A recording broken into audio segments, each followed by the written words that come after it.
Gwe Ipchilidach. Hello and welcome to the beautiful Queen's Place Emera Centre here in Liverpool, Nova Scotia, as we get ready for semi-final number 2 of the Don Johnson Memorial Cup for 2023, the tournament to determine the champion of Atlantic Junior B Hockey. My name is Michael Petter, joined as always by Mike Barkhouse, and this game is a rematch of exactly 24 hours ago when the Kensington Vipers defeated the Liverpool Privateers by a score of 5-4. We'll talk about last night's game and what implications it might have for tonight's game, along with many other key storylines as we get you ready for this one. But before we go any further, we must take a moment to once again acknowledge that the Queen's Place Emera Centre and the entire community of the municipality of the region of Queens all lie within the ancestral unceded territory of Mi'kma'ki. We should also mention that the major sponsors for this event, as you see on your screen there, Mercy Seafoods and Best Western Plus here in Liverpool. Some of the other sponsors include Esso, as well as Hurricane Lift Truck and Seaside Seafood. We know one of the teams that will be playing at 1 o'clock tomorrow in the championship game. That is the Antigonish Bulldogs, after they had a 6-2 win over the Kent Coyotes earlier today, a scoreline that really does not tell the story of that game, and we'll talk more about that one maybe first before we get into the details of this game, joined by Mike Barkhouse. And Mike, that 6-2 scoreline, not to take anything away from Antigonish, but it's a little bit flattering to them and a little bit unflattering to the performance of the Kent Coyotes. Yeah, I mean, much like we said when we saw the CBN Stars bow out, it's unfortunate to see them go, as they, played well enough to deserve a better fate. And the Kent Coyotes, the defending Don Johnson Memorial Cup champions, came in with a great start to the week, 2-0. Ended up, as it were, losing their last 3 games, but certainly a team that there's no question, as they leave here, as they depart, there's no question they're good enough to win this tournament and are one of the best junior B teams in all of Atlantic Canada. And on a different day, you said it in the game earlier for those that didn't tune in, if those two teams played a best of whatever, take your pick, the scores would fluctuate in terms of margin of victory, but the teams would trade wins. There was nothing between. It was just Antigonish's day today. Now let's get into tonight's game. It is the Kensington Vipers and the Liverpool Privateers. I asked you this before the game earlier today. I'm going to ask it again because it is slightly different. In A, there is less time between the games, and B, there was a winner in the game last night as opposed to the game between the other two that ended up going to a shootout. Does Kensington have an advantage because they won last night, or does Liverpool have an edge because of the difficulty, and I know we talked about this in the previous game, but how hard it is to beat a team who is so close to you twice in a row? Well, again, I don't subscribe to the theory that it's any more difficult to beat a team because you've already beaten them. I mean, again, that if you are the better team and the underlying stats support that you are the better team, then more often than not you will win. It doesn't matter that how many times you play. I don't necessarily think there's that much between these two teams, but there's maybe more of a psychological edge for this one than we had in the first semifinal, where it was a commanding 6-2 win. Now, Liverpool did heavily outshoot Kensington last night. Jonah Arbing was outstanding in goal for the Vipers, picking up the win. It's going to be Noah Visser tonight, but I think maybe a little bit more of a psychological advantage for Kensington than we would have seen this afternoon. But I certainly don't think Liverpool in any way, shape, or form fears Kensington or is any apprehension or thought that they can't win this game tonight. When you have a big crowd in your own building, that obviously levels the playing field a bit too. If there was any of that kind of shrinks the gap a bit. But based on last night, based on the fact that your number one goaltender is back tonight, based on the fact that you heavily outshot the Vipers last night, I think Liverpool thinks, hey, we just bring that same effort tonight, I think we'll be all right. You touched on one of the storylines that you and I had been talking about quite a bit in between games, and that is the status of Aiden Durnford. He is back in the lineup. He is dressed. He is starting. for the Liverpool Privateers. Durnford with a 1-3 record, a 4.25 goals against average, and 882 save percentage. But he really has had a better week than those numbers would indicate, and he will have to have a big game tonight if Liverpool wants to be playing tomorrow afternoon. Yeah, no disrespect to Chase Kroll, who came in last night in relief of Aiden Durnford and was great. There's no other way to put it. He was great last night for the Liverpool Privateers, but I don't think, and this might be a bit of a bold statement. Again, no disrespect intended to Chase Kroll. I don't think the Liverpool Privateers can win a Don Johnson Memorial Cup without Aiden Durnford in the lineup. One other player, the only player who did not appear in last night's game, other than Noah Visser, who was on the bench and is now in net for the Kensington Vipers tonight, but the only player out of either lineup who was not on the game sheet yesterday and is today is number 12 for the Kensington Vipers, Max Sentner. He returns after a 2-game suspension. He has that extra 24 hours of rest as well. How big of an impact does Max Sentner play on this game, depending on, and I'm going to put this little caveat on it, which Max Sentner ends up playing in this game as well? Yeah, I mean, your guess is as good as mine in terms of what kind of an impact Max Sentner will have on this game, because it could be a good one and it could be a bad one for his team also. Max Sentner is a guy with all the talent in the world, and it frustrates me watching him sometimes, and I've talked to some people that know him from coming up through the major midget or U18 ranks, and everyone kind of shares the same sentiment. When this guy wants to, he has the talent to take over a game. It's just he doesn't always want to. And if you don't want to, now that you're in the semifinals of the Don Johnson Memorial Cup, I don't know if you ever will want to. Max Sentner is a lot more valuable to his team on the ice than he is in the penalty box or in the dressing room or in street clothes up here with us. So I think Max Sentner will have a bounce-back performance tonight, and I think that's vital to Kensington having success, because, again, that's a wrinkle, and maybe the only wrinkle that they could throw at Liverpool tonight that is different from what they saw last night. We mentioned that the other difference is, of course, that Noah Visser gets the start after Jonah Arbing played fantastic last night. Visser comes in with a record of 2-0, a 1.77 goals against average, and a 924 save percentage. He was also named as the tournament's all-star goaltender. For those who missed it when we made the announcements in the pregame prior to the first semifinal, if you weren't listening or if you weren't watching during that game, the Tournament All-Star Awards were announced at a banquet earlier today. The forwards, Reese Wyand of the Vipers, Zachary Lorette of the Bulldogs, Malcolm Bussey of the Liverpool Privateers. The defense, Ethan Beaulieu and of the Vipers and Julien LeBlanc of the Kent Coyotes. The goaltender, Noah Visser, who, as we mentioned, gets the start tonight. The most gentlemanly player of the tournament, Dawson Crane from the CBN Stars, and the MVP of the tournament, at least for the round robin portion, was Julien LeBlanc, who had 9 points in 9 games. It says 9 points in 9 games. It was actually 9 points in 4 games for LeBlanc through the round robin. He was dynamite, and he was probably, out of all of those names that I just said, the only one that everybody in the buildings who'd been here at all this week went, yeah, that's the one unanimous choice for sure. Yeah, and again, I understand why they do it, but it's hard to name an MVP and things like that before the semifinals and the finals take place, but that's the way they have to do it based on all the teams being here and teams getting ready to go home and that kind of thing. Yeah, can't say enough good things about what we saw from Julien LeBlanc this week. Superstar at the junior B level in every sense of the word. 9 points, could have had more. You think about all those one-timers that he didn't get all of or sailed over the net. He could have had even more than the 9 points that he had. A hat trick from a defenseman is not something you see a lot of. He had one of those right out of the gate in game one. Absolute superstar defenseman at the junior B level and deserving of the tournament MVP honor.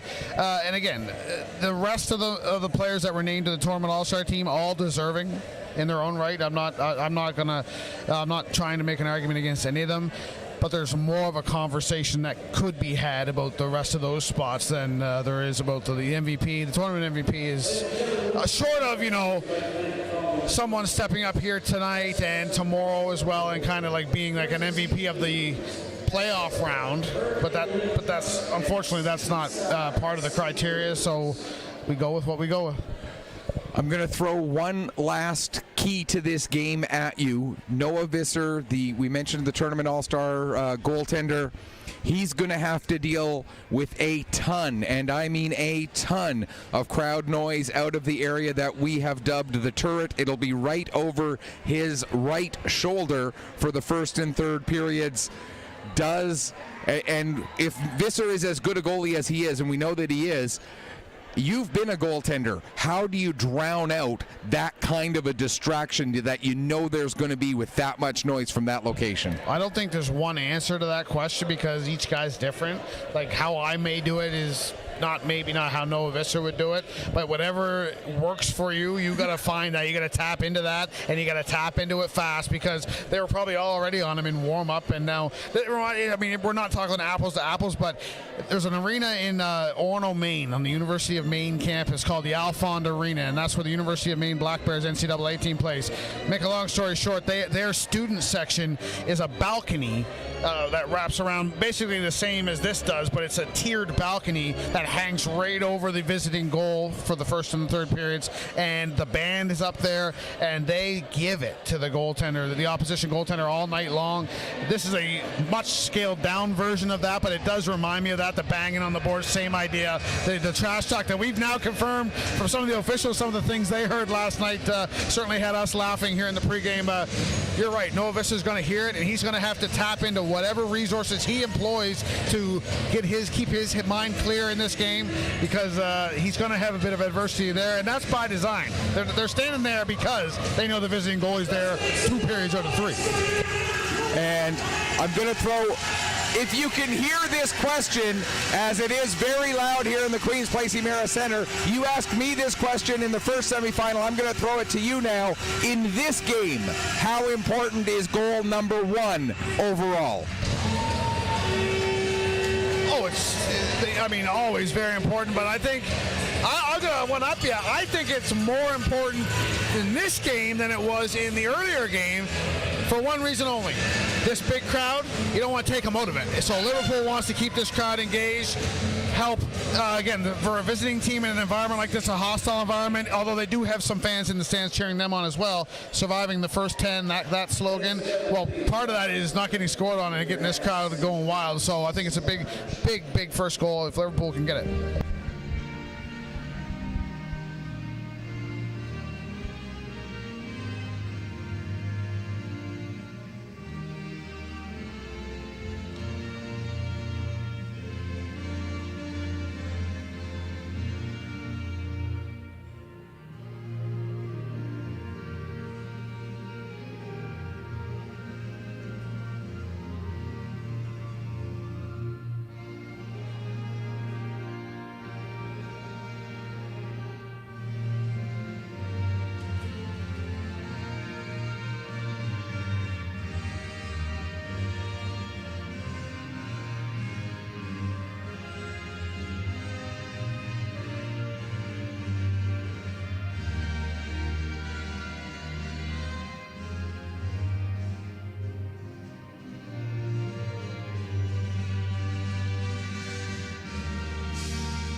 And so it will either be the Battle of Nova Scotia, or it will be the rematch of the only team that beat the Antigonish Bulldogs against the Antigonish Bulldogs tomorrow for the Don Johnson Cup.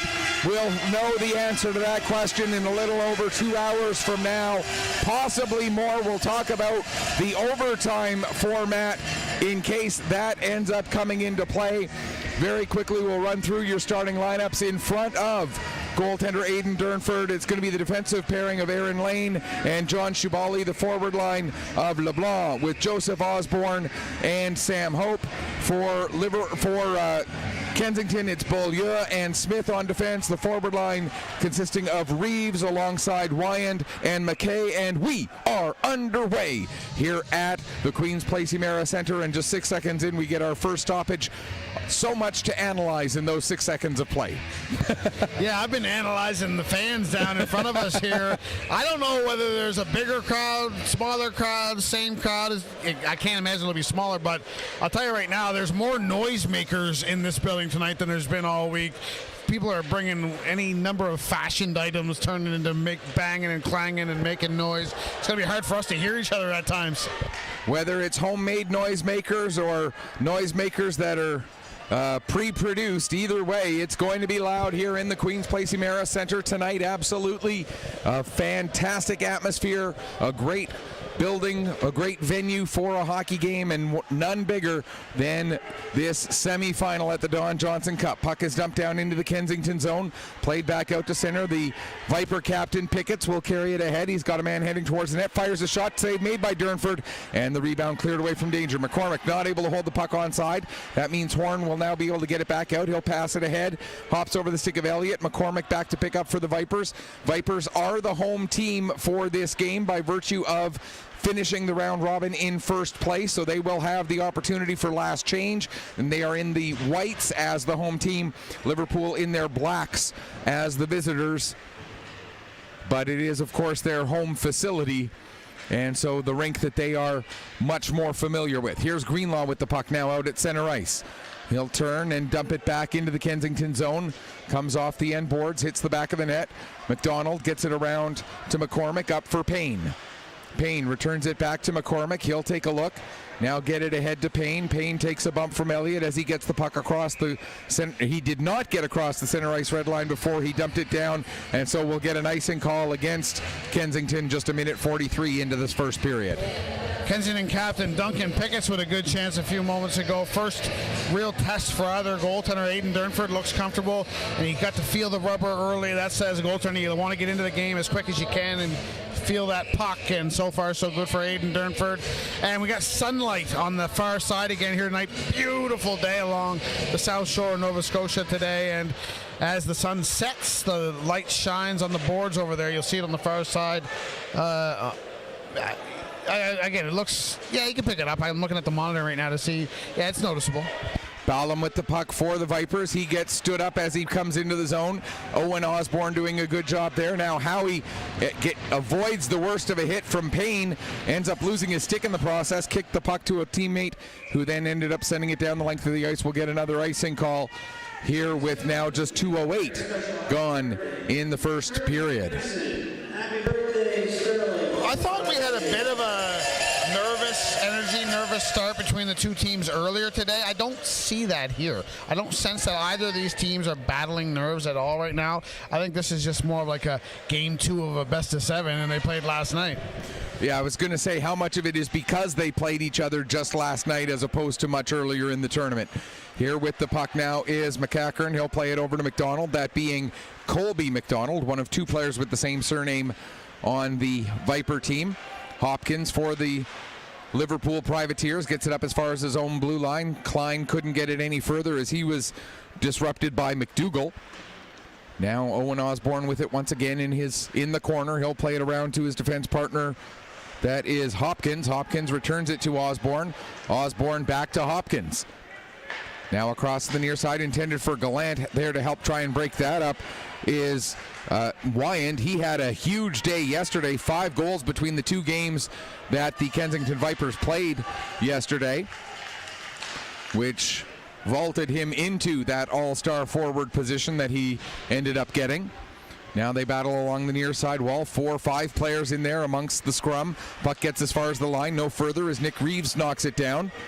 Now just inside the line, the puck squirts to Owen Osborne. He plays it out to center. Beaulieu will send it right back the other way. And the shot taken by Wyand. And the glove save made by Aidan Durnford. His second save on 2 shots through 3 minutes and 22 seconds. Everything by the book so far. Teams are playing clean, disciplined hockey, and they're not missing assignments defensively. Everything's been to the outside. No one's got away and busted in all on goaltenders. That will change, I'm sure, at some point, but everything right now is as normal as both coaching staffs would want it.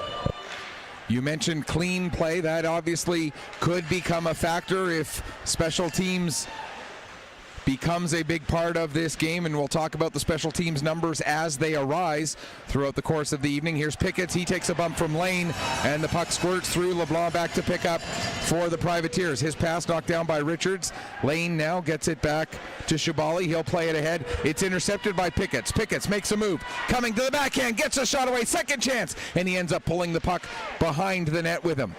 Now into the near side corner. LeBlanc gets a bump there from Sentner. Sentner gets tied up by a couple of Privateer players, works his way, fighting through those checks, tries to turn, but the puck is turned over to Shibali. He'll get it ahead for LeBlanc, and LeBlanc will play it off the boards for Sam Hope. Hope coming in, gets a shot away, and the blocker save made by Visser. Hope not able to pick up the puck a second time as Smith gets it for Kensington. Smith ahead. Comes all the way up to Ballum. Ballum in across the blue line. Has it stolen from him there, and coming the other way is Elliott. Cole Elliott in across the blue line. Stops, waits for help, gets it to Greenlaw near side, fires a shot. And Greenlaw's shot goes off the shoulder of Noah Visser. Nice save there with just about 5 minutes gone in the first period. Blanchard now backs the puck up to Smith. Smith will get it ahead to Ballum. Ballum plays it across to Beaulieu. Now back across for Ballum out to center, and he'll just dump the puck in deep into the Liverpool zone. Greenlaw back to pick up. He'll use the near wall to get it to Elliott. Elliott fires it off the far side boards, and Brett McDonald, picks it up there, comes around the near side for McCormick. He gets it ahead to Howitt. Howitt had a 2-goal game earlier this week. Now back on the stick of McCormick. Ahead for Blanchard. Blanchard gets a piece of the puck, enough to negate any icing, and Hopkins back to get it in his own zone. He'll take a hit, and that's going to lead to a penalty as Ryder Howitt delivered a hit onto Hopkins there. And they're going to call that a boarding penalty against Ryder Howitt.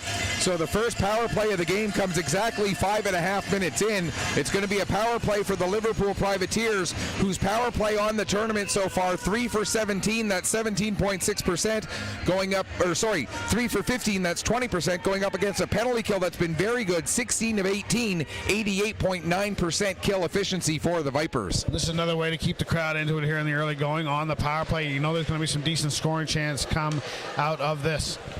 So the boarding penalty taken by Ryder Howitt gives the Liverpool Privateers a chance with the man advantage. Lane gets it across to Greenlaw. Greenlaw takes a look. Now he and Lane will exchange spots. Pass over to Lane, stepping in, gets it across for Klein. And Klein just puts a little bit too much air underneath that puck as it ends up going over the crossbar. Coming out shorthanded, Reeves takes it all the way down deep into the Liverpool zone. It's 1 against 5 down there, and numbers work in the Privateers' favor, as you would expect. Now Aaron Lane will lead the puck ahead. Fire it down into the Kensington zone. Puck comes up the wall. Klein, he'll take it away from the wall, play it over to the far side. Gallant, there's a shot, and Visser gets a piece of that with his blocker. All the way up to Lane. Down the wall to Klein. Klein steps to the top of the faceoff circle. Shot steered aside. The rebound cleared to the end boards. Now we're going to get a penalty against Liverpool as LeBlanc held his man, says the referee. And so with Daniel LeBlanc going to the box, we'll play 58 seconds of 4-on-4, and then Kensington will get their first power play of the night. So that will quell the crowd noise temporarily. Daniel Klein with a great chance earlier. He had a wide open net, and he usually doesn't miss those. You can see the frustration when he did send it over the net. Kind of swiped his stick along the ice in frustration as if it was the stick's fault. Max Sentner as well, a couple minutes ago, on his first shift, got involved, got the crowd asking for a penalty, caused a collision in front that had Aiden Durnford tumble over his own player, so he's already making an impact. Howie brings the puck down into the Kensington zone as we've got 42 seconds left in the 4-on-4. Alec Howie back to the line for John Shibali. He'll fan on a shot attempt, and the puck ends up rolling to Colby McDonald. His pass across for Pickett's. Pickett's now carries through center and across the blue line. Fires a shot. Blocker save. Puck goes way up high as Patterson and McDonald won the jump ball, and possession ends up with the Liverpool Privateers. Here's Dylan Patterson now carrying it up the left wing. Gets beyond Blanchard, but then loses control of the puck. Reeves able to find the loose puck, gets it across to Blanchard, working down the left wing side, going the other way. Blanchard takes it behind the net, comes into the right wing corner. Up the wall, now across to Reeves. Reeves steps in, fires a shot. That hits a foot. As the Vipers are now on the power play, we can tell you the Viper power play, 3 of 17, 17.6%, going up against a penalty kill that has struggled in this tournament so far, killing off just 12 of 19, 63.2% penalty kill efficiency for the Liverpool Privateers, but they only have 42 more seconds left to kill on this one, as part of the penalty was coincided with the 4-on-4. Puck comes out to center. Reeves back up with it. He's being pressured by Bussey. Able to turn to get away from Bussey. Now feeds it to Wyand. Wyand will bring it in across the line, try to get a pass through. That's broken up by Klein, and Klein will send it down the length of the ice. Just 21 seconds left in the penalty. Just past 8 minutes gone here in the first period. Still looking for the first goal of this game. Reeves with the puck. He'll drop it back for Wyand. Across to Ethan Beaulieu. Beaulieu brings it in across the line, looking back door, and McKay was there, but the redirect ends up going wide. Great chance for Carson McKay, but couldn't quite find the twine. Now here's Beaulieu with the puck as we come back to 5-on-5. Wyand down into the corner. Ballum puts it off the side of the net. It comes back to him. Now Ballum coming up the boards, gives it to McDonald, that being Brett McDonald, who sends it back down low. It'll be played out to center. Beaulieu back on it, sends it back into the Liverpool zone before LeBlanc gives him a bump. And back to get the puck for the Privateers is Lane. Aaron Lane avoids one forecheck, but then his pass misses the intended target, and that will be an icing call. Exactly 9 minutes gone here in the first period. Duncan Pickett's has been the best forward for me for tonight so far for the Kensington Vipers. He's already had 3 shots on goal, 2 of them really good chances, similar busting in on the off wing, forcing Durfin to make saves, leading by example, the captain of the Kensington Vipers. As we get ready for this face-off between Sentner and Osborne, that being Joseph Osborne, or Joey Osborne as his name is announced on goals and whatnot here in the building. Puck flipped out to center ice. Back to pick up there is McDonald, that being Brett McDonald. He'll get it ahead to Richards. Richards plays it down below the goal line. Picking up is the captain. Pickett's trying to get away from Lane. They bump in the corner. A couple other players come in to join the fray. Now the puck squirts free. First one on it will be Shibali. He plays it into the far corner. Greenwood gets there just ahead of Sentner. Sentner comes in, delivers a bump. The puck ends up with Shibali. He'll play it, and it goes up over the glass and out of play. 10-16 left to go. And Max Sentner certainly not playing like he's afraid to take another penalty. He's running around. He'll hit anything that moves right now here in this first 10 minutes of this game. Oh, don't misinterpret. When I say Max, I thought we see Max Sentner not necessarily maybe in the penalty box. There's going to be no fear in Max Sentner's game about throwing the body around and being a you-know-what disturber. I have full confidence that we're going to see that on full display. I believe the phrase you're looking for is antagonist. Yeah, I like that. Here's Bussey with the puck now. Drops it off for Elliott. Elliott couldn't quite get a stick on it, however. Now following up, Horn, he'll fire a shot into the crowd. And Visser able to find it and cover up the puck and hang on. One of the things I really like about Noah Visser's game, and you can say this about Visser, you can say it about Adam Katch, you can say it about Aiden Durnford, all of the goalies who have really impressed in this tournament. He stays so calm when there's a big crowd right in front of his crease.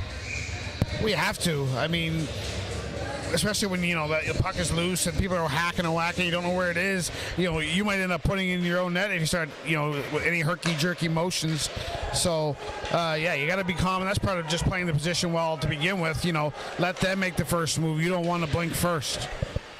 with the puck. There's a shot, backhander taken by Blanchard, steered aside by Durnford. Now a wraparound attempt. Durnford didn't know where it was, but somehow got the stop anyway. Now Beaulieu with the shot. That hit a body in front. I think it might have been Horn who ended up getting hit by that one. Now Horn behind the net takes a big hit from Payne. Now Payne with the puck after it was given to him by Blanchard. Over to get it in the near corner is Ballum. He gets taken out by his counterpart wearing 20, Greenlaw. Excuse me. Now 4 players in the corner trying to work it free. It finally does come loose with Blanchard. He sends it back down towards the corner for Ballum. Ballum and Greenlaw still battling. Payne now in to try and work the puck loose. It does come free to Beaulieu at the line. He'll play it across for Smith. Smith with a shot. Payne trying to get in there to get in front of Durnford, but Durnford able to blocker it away, and now it's sent down the length of the ice. The turret, sorry Michael, the turret is coming to life a bit here in these last minute or so, really trying to will their team to a lead. 8:35 to go, first period. Privateers bring it back into the Kensington zone. Shot by Patterson is blocked, shot by Gallant. It does tickle the twine, but from the outside, drew a reaction from the crowd when they saw the net move, but it hit the outside of the net, not the inside, and play goes on. Sent out to center. Here with it is Wyand. He'll work his way down the left wing. Takes the puck below the goal line. Gets in for McKay. A couple of whacks at it there. They still whack at it, and finally Durnford able to find it, cover up, and hang on for a face-off with 8:02 left. You talked about Visser being calm in the face of danger and a crowd. Well, you saw it there from Aidan Durnford as well. He's not overreacting to these shots. He's just hugging the post, that right post, got his knee down in position, and then the puck's hitting him, and then he knows there's a rebound there. He's staying in the same position, not overcommitting, letting the puck hit him, and then going from there. So far, so good. Both goaltenders look composed through this first 12 minutes or so. Wyand with the puck in his own zone as the Privateers were able to slowly work it down the ice. Now McDonald gets it ahead for Reeves. As far as the blue line, Shubali turns it the other way. Now it's to McCackern, who sends it back the other way for the Vipers. As they play ping pong across the neutral ice for a moment. Now it's into the Kensington zone. Shot fired by Klein, goes wide, comes up the wall all the way to Shubali at the point. He'll fire a shot off the end boards. Picked up behind the net by Howie. He'll bring it out right wing side. Sends it behind the net. It takes that weird bounce off of the corner that it has that 90-degree angle kind of turn where the puck hits it. And now it's down the length of the ice. Back to pick up is Aaron Lane. Lane trying to get some speed, but he gets the puck knocked off of his stick. Shubali able to find it there, and he'll bring it ahead. Now he'll dump it down into the Kensington zone. Back to get it, McCormick for the Vipers. To Picketts. Picketts avoids a hit from LeBlanc, but loses the puck in the process. Horn will send it back the other way. Nearly able to get it there was Hope. Now Sentner avoids a hit, but loses the puck in the process. Horn sends it back the other way. McDonald, that being Brett McDonald, gets it back down into the Liverpool zone. Just over 6.5 left to go here. First period. Shots right now 9-8 for the Vipers. Picketts tried to set up Sentner, but the pass was broken up. Now Picketts plays it down into the corner. Sentner will pick it up there. He takes a bump from Horn, but gets the pass back to the line for Brett McDonald across to the near side. McCormick down into the corner. Taking a bump as he gets the puck is Richards.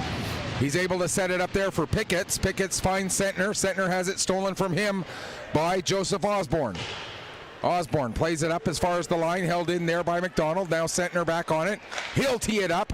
That hits a body in front, goes down to the corner. Horn plays it up the wall. And finding it is Richards. Richards tried to get a pass through, but Durnford got his stick out and in the way of that pass, and the puck is cleared down the length of the ice. Trying to catch the Privateers on a change. Picketts fires a shot. Durnford steers that aside. And now it's sent back out to center ice. Beaulieu will pick up. Blanchard brings it in. Gets it to the front of the net, but Ballum couldn't get a stick on it to get a shot away. Back out to center. 5.5 left to go here, first period. Lead pass deflected in by Blanchard, but it's played right back out to center again by Hopkins. Now coming in on the right wing side instead. Payne can't maintain control. Elliott will pick up the puck for the Privateers. He'll send it across the far side. Patterson can't get the puck to work with him, and he couldn't clear, so now it is Owen Osborne playing it up the wall, knocked down by Ballum. He'll get it down into the corner for Blanchard. Blanchard works it free to Ballum again. Ballum tied up by Osborne. And Owen Osborne will take the puck behind his own net and start to carry ahead. Final 5 minutes of this very fast-paced first period. Osborne takes down Smith but loses the puck in the process. Now here comes a chance for Kensington coming the other way. McKay gets it across and not able to get the shot away is Wyand as the puck just rolled off his stick. Great opportunity for Reese Wyand to get his 6th goal of the tournament, but the puck just did not want to stay on his stick. If the Kensington Vipers had a choice of who they'd want the puck on his stick at that point in time, they would probably pick Reese Wyand, given how hot he is. Just couldn't bury that. Now Greenwood deflects it down into the Kensington zone. Back to get it was McCackern. He plays it around to the near side. Reeves will pick it up there. He'll flip it out to center. Shubali gets it across to Lane. Lane ahead to Howie. Howie will send it right on to the net. Visser settles it there for Colby McDonald. Ahead to Reeves. Reeves working down the right wing. Shubali separates him from the puck. Plays it into the corner, does Shubali. Now he knocks it away from Reeves a second time. That allows Greenwood to pick up. He takes a hit from Reeves, but is able to maintain control of the puck and carry it all the way out to center. He'll give to Klein. The Liverpool captain comes in across the blue line, fires a shot.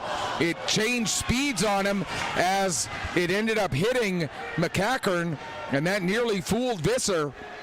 But Visser able to adjust and make the save. Now we're going to get our second power play of the game for the Vipers, as I believe it was McDougall who was knocked down in center ice, and we're going to get a cross-checking penalty against Kyle Hopkins. Hopkins has spent a lot of time in the penalty box over the last 2 games. They need more from him in that area. Again, he's putting his team down a man. Last night he did against this Kensington Vipers team, and now here as well. He took a 10-minute misconduct last night as well. I tell you, we got a referee jersey sighted in the turret. He waved that off. He says no penalty, but the ones on the ice are the ones that count, unfortunately for him. Somehow I think that referee up in the turret may be not exactly entirely neutral. Just guessing. Fair guess. Here's Reeves with the puck as the Vipers are forced all the way back into their own zone. 15 seconds gone so far in the man advantage. Wyand carries up across the blue line. Gets it to Ballum. Ballum will play it back to Wyand along the near boards. Now to the line for Reeves. Return pass to Wyand. His shot partially blocked. McKay gets a couple of whacks at it. And Durnford able to find the puck and cover it up. Hang on for a face-off. 31 seconds gone in this man advantage. This is like a heavyweight fight right now. I mean, barring the power plays, take those out of it. But when it's at even strength, both teams are taking turns having sustained pressure in the offensive zone. Both goaltenders making big saves. They're going back and forth. It's just one after the other right now. It's just good, clean, fast, hard, aggressive elimination game hockey. I'm liking what I'm seeing here late in this first.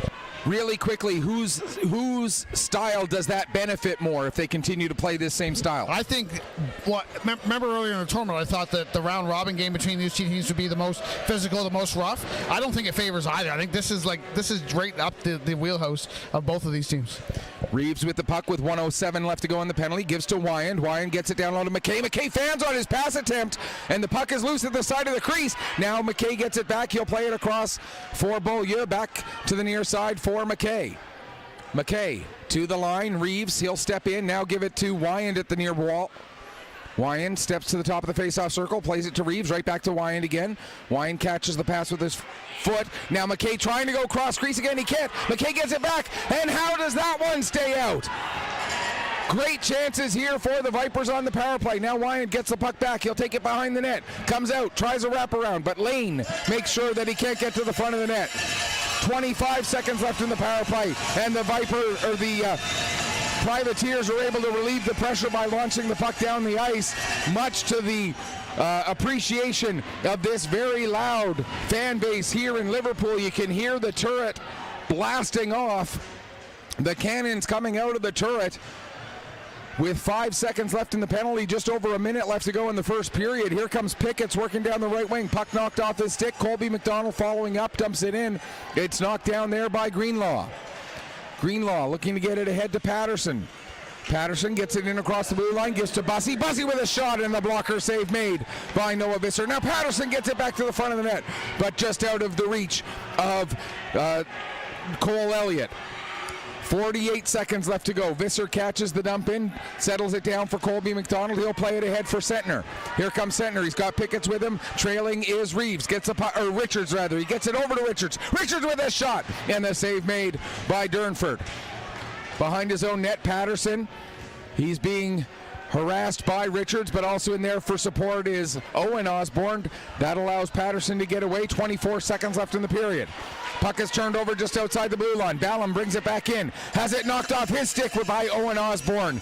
Great defensive play there by Osborne as Ballum almost had a step to come in and get a good shot away on Durnford. There's great defensive plays happening all over the ice right now. And late in that power play, Aiden Durnford's been great here in this first period, but he wasn't the best goaltender on his team late in that power play. John Shubali was the best goaltender on his team. Laid down flat on the ice with that goal most scramble. Made not one but two saves for Aiden Durnford in front. It's just a full commitment right now.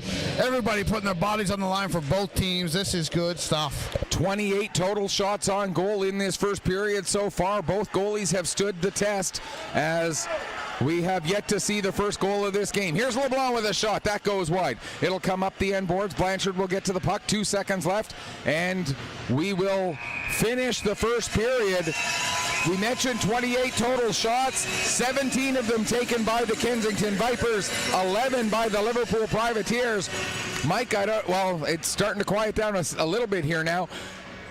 I was about to say, I don't know if you can hear me, but tell me your thoughts on that first period of play, because there's a lot to think about, a lot to talk about, and an action-packed opening 20 minutes. Yeah, I was a little surprised that we got no scoring in that first period, but certainly not a complaint in any way. The big difference between last night's game and this one tonight is the shots are in favor of Kensington now. 17-11. The two power plays certainly helped that. Aiden Durnford very, very strong. Last night, of course, as we mentioned, Liverpool in a losing effort.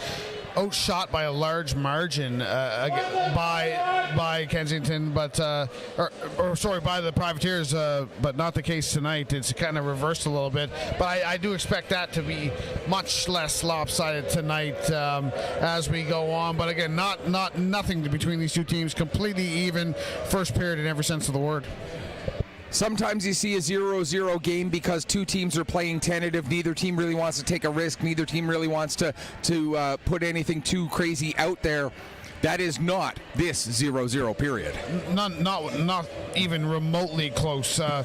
Nobody's playing timid. Nobody's playing scared. Nobody's playing worried about taking penalties. Everyone is just finishing their checks, laying out, making defensive plays, taking that extra second to make sure that you're not missing assignments defensively. Everyone's dialed in right now from the goaltender on out on both sides. I wouldn't be surprised if this is 1 or 2 goals wins this hockey game. We're going to take a break. As you see on your screen there, no score after the opening 20 minutes, but a lot of fantastic action in that opening frame. We'll take a break. We'll come back, get you ready for period number 2. You are watching semi-final number 2 of the 2023 Don Johnson Memorial Cup from the Queen's Place Emera Center here in Liverpool on Atlantic Hockey Online through AO Live, produced by Petter Sports and Streaming and sponsored by Mercy Seafoods and Best Western Plus.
Welcome back as we get ready for the start of the second period here. Liverpool Privateers, Kensington Vipers tied at 0 through the opening 20 minutes. Michael Petter joined by Mike Barkhouse. And Mike, I gave you some warning that you were going to get this question when we came back, so you've had some time to think about it. The longer the game stays 0-0, does it give one team or the other a particular advantage? I was hoping you would forget about the question. No, I thought about it, and I'm still thinking about it. That's a really tough question given all the circumstances that we have here. I mean, that question could be more easily answered depending on a different game with different teams. It may. I don't think you can definitively say yes or one particular team or the other. I will say, if it was a situation where there was one team clearly better than the other based on the round robin, and it was about self-belief, like that psychological edge that we talked about in the open, if something like that were in play, obviously the longer it stays scoreless, the longer the underdog, or the more the underdog starts to believe in themselves. I don't necessarily think that's the case. I don't think Liverpool has ever thought they couldn't win this game at any point today, this afternoon, this morning. So I don't think that's it. The other thing is, you say, is it advantage Liverpool because the longer this stays scoreless, the crowd remains in it, as opposed to a lopsided where you might take the crowd out of it? And that's valid. That I would listen to that.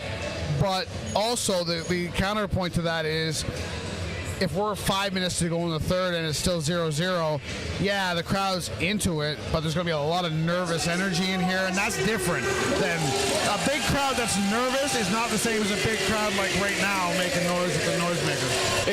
And that actually is pretty much what my argument was going to be, is as long as it's not getting really, really late, I think it is advantage Liverpool. Until it starts getting that really, really late and it stays 0-0, then it might become a little bit advantage Kensington because of that nervous energy that you'll start to feel from the crowd. And it is going to be a very interesting second 20 minutes and definitely a very interesting third 20 minutes as well. But the one thing that we should also mention is, if it is still tied, whether it's at zeros, whether it's at ones, twos, whatever it is, the overtime format, we'll talk about it a little during the stoppages here, but the overtime format not the same as the round robin for this semifinal, and we will get into that as the evening goes on. Here's Shubali with the puck for the Privateers as they are now moving from left to right on your screen for this second period.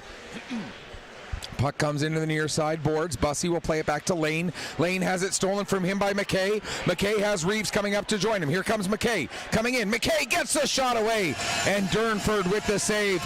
But a big play there by Shubali to lay himself out and take Reeves out of the equation.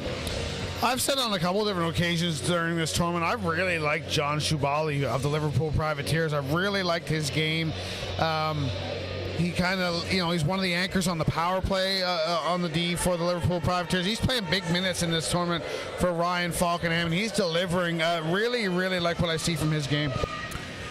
Absolutely. I mentioned him, I think, on the opening night, that I was really impressed with the way he was playing against the Antigonish Bulldogs way back on Tuesday night when this tournament started, and he's gotten better since then. Yeah, and we do work. We prep for these events, and obviously, as Durnford hits that to the corner, but he's a guy that maybe you didn't think coming in you would like as much as you do, and then it just ended up growing on you, and there's guys on every team there like that. So I really like 77 in black. Here's Hope with the puck. He'll get it over to LeBlanc. LeBlanc gives to Howie. Howie's shot ends up going wide of the net. Now Hope gets it back down low to LeBlanc. LeBlanc has it knocked off his stick by Smith. It comes all the way to the line. Greenlaw sends it back down low. In the corner, Howie gives it up there to Hope. Sam Hope, the South Shore Mustang for much of this year, fired a shot. It goes all the way around the boards, down the ice. Greenlaw back to pick up. He went to play it ahead, but it ends up hitting a player on the Kensington bench, and we'll get another stoppage here with 1:25 gone in this second period. Being told that there might be an Ann Oliver watching in Greenmount, Prince Edward Island tonight. Ann, if you're watching, hello to you. Thank you for your viewership. Yeah, and I'm sure you're cheering on the Vipers if you are watching, so you're probably biting your nails and all that, like every other hockey fan that's a fan of one of these two teams. Shot fired wide. It'll be picked up by the Privateers now, and they'll send it down the ice. That'll be an icing. And while we've got this stoppage, we'll quickly let you know that the overtime format, if this game ends regulation tied, they have a 3-minute break, a 10-minute overtime period without a change of ends. If it's still tied after that, we have a flood. We have a 20-minute period with a change of ends. Still tied, a 20-minute period with a change of ends, and on and on and on we go. So that first 10 minutes, and look, they've made a sign that says the turret. Our job here is done. We might as well just go home. There's Gallant with a shot. That goes wide. I love it. Now, if I'm not, now you went over last night and mentioned it to them, our theory, Yes. and why we'd want to call it that, and that's fine. We said here on the air that we want to get a sign made. I don't think you mentioned that part to them. No, I did not. That's fantastic. That's fantastic. Yeah. Someone's either watching or they just clued in. I did mention to Jim that Jim Bottomley that someday I would love to see them have a sign in here that says "Welcome to the Turret" up over that section. But they've made a sign that says the turret. I love it. I've got a smile on my face, about a mile wide. I have tried for years and years and years to get some names made on certain places. Finally, we get one that works. That's outstanding, and I don't know when they put that up because it hasn't been there all night. No, they just put it up during the first intermission. Here's a chance in front, and a big save made. Puck is still loose, though. Scrambling for it. Where is it? It's behind the net. Now it comes out to the near side boards. McDonald steps in. His shot goes off a leg. Puck will come over to the far boards. McCormick sends it back down into the corner. Pickett's picks it up there. Pickett's cycles it back down to Sentner. Sentner takes a big hit from Osborne, and that's going to draw a penalty, and that's going to draw the ire of the Liverpool Privateers fans, who do not agree that should have been an interference call, as Max Sentner was taken down on the hit by Osborne. The noise has reappeared here in the building. The noisemakers are being made from both sides, and now we get the dueling sets of fans. One side not happy with that call, and then the other giving it back to them, showing their appreciation. So this is the kind of stuff that gets you going, gets your blood flowing when you got two opposite fans cheering for opposite outcomes, and just makes it even better. This the third power play of the game for the Kensington Vipers. They are 0 for 2 so far tonight. That brings their power play overall on the tournament down to 3 for 19, which, doing the math really quickly, is a little bit better than 15%. The exact percentage, unfortunately, that one I'm not quite able to figure out in my head as quickly as I'd like. Here's Reeves with the puck. He'll get it over to Wyand, back to Reeves. Reeves returns it to Wyand, steps to the top of the face-off circle, fires a shot, and the glove save by Aiden Durnford, and the turret is appreciative. I can't stop staring at that sign. Smiling. I'm so happy. Zoom in on the sign. 17:01 to go in the second period. Shots are going now 22-11. I think Seth's going to get a shot of that sign at some point. The turret. They've maybe put up the sign for us. Maybe on the next stoppage. Next stoppage, if you can get it for us, Seth can get a shot of that. But, man, that is absolutely heartwarming. As the puck is cleared into the Kensington bench, I have tried for years. There you see it, the turret that's blocked a little bit by the netting, but that says the turret, which we coined last night. I have been trying for years to get the Rath Eastlake Community Center to be called the barcode, because when you drive up to it, it looks like a barcode. Yes. I tried for years to get Lunenburg County Lifestyle Center to be the loony bin. Okay. That one never caught on. Barcode is a slam dunk. Barcode never caught on, though. Nobody else ever picked it up. I used it all the time, but nobody else ever picked it up. But now the turret has caught on. I love it. And it's even better because we're not calling the arena. No, turret. just it's that section. One supporting section. And I'm more fascinated to know how they came to. If someone's watching at home and passed on to make the sign, or if they just said, you know what, the guys over there, we like it, and we're going to make our own sign. I want to know how that sign came to be. However it did, I am in ecstasy. This is wonderful. Here's Beaulieu keeping the puck in with a big play, as there was the potential for Joey Osborne to get a breakaway with Owen Osborne in the penalty box. Now the puck played ahead. It'll be picked up by Beaulieu. He'll bring it in across the line. Beaulieu drops it off. Reeves into the near corner. Ballum picks up there. He'll skate it up to the top of the zone, then give to Beaulieu. Beaulieu goes across with it to Reeves' far side. Wyand misfires on a shot as the puck ended up going under the heel of his stick. 20 seconds left to go in the penalty. There's a shot, they score! And the Kensington faithful to our immediate left rejoice as the power play strikes. It's 1-0 Vipers. I don't think that was a power play goal. I think the time it was. It was a power play goal. Yep. Okay, and it's Nick Reeves. They took it off so quickly. Yeah. Nick Reeves with a power play marker, his first of the tournament. That was a howitzer top corner. Even if Durnford had seen it all the whole way through, it was going to be a tough save. That was a junior A player making a junior A play. There's a shot from Howie. That doesn't miss the net by much as Visser waved his glove at it but didn't take a real good stab. For Nick Reeves, that is his second goal, 5th point of the week. Oh, yes, an empty netter for Reeves, I think. Yeah, and here's Pickett's with the puck now. He fires a shot that goes wide.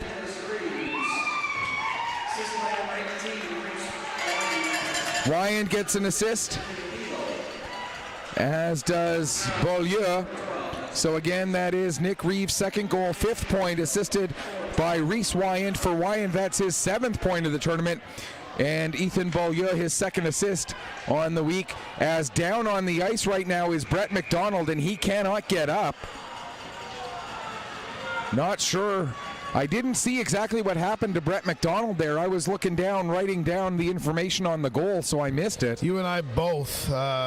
He's an important part of the Kensington blue line. He is definitely in some discomfort. I think he blocked a shot, not putting any weight on that right foot. And now the crowd here giving it to him. The crowd is certainly not in the sporting mood here. Giving Brett McDonald the business a little bit. He's clearly hurt, and there's no embellishment going on here. None whatsoever, and he's being taken directly to the dressing room aisle door, not to the bench at all. And the players who were on the ice escorting him that far, they'll head to the bench, and a couple other players who aren't going to have a shift for a minute or two, they end up taking over, being the weight support for Brett McDonald. Now here's a chance, they score! Carson Gallant ties up the game exactly 1 minute after the goal for the Vipers. It's now 1-1.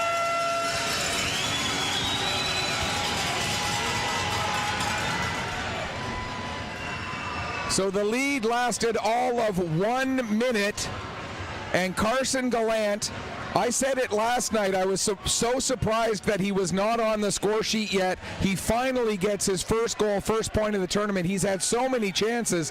Finally, he gets one that strikes.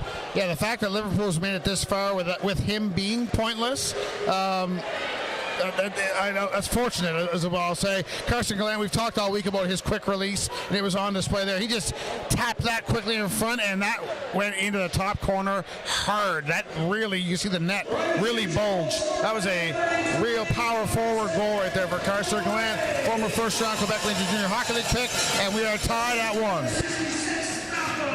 Malcolm Bussey gets his 7th point of the tournament with the assist. John Shabali, for Shabali, surprisingly, that's his first point as well from the blue line with the second assist on that goal. Now here's Lane with the puck. Aaron Lane across, broken up by Beaulieu. Beaulieu working his way back up the other way on the right wing side. Into the center for McKay. There's a shot and a big save off the arm of Durnford. Now McKay in the corner. Back to the line for Smith. He had to reach to get onto that puck and deflects it over for Reeves. Reeves now will dump it back in. 13:40 to go here, first period. The two goals coming exactly 1 minute apart. McKay with the puck in the corner.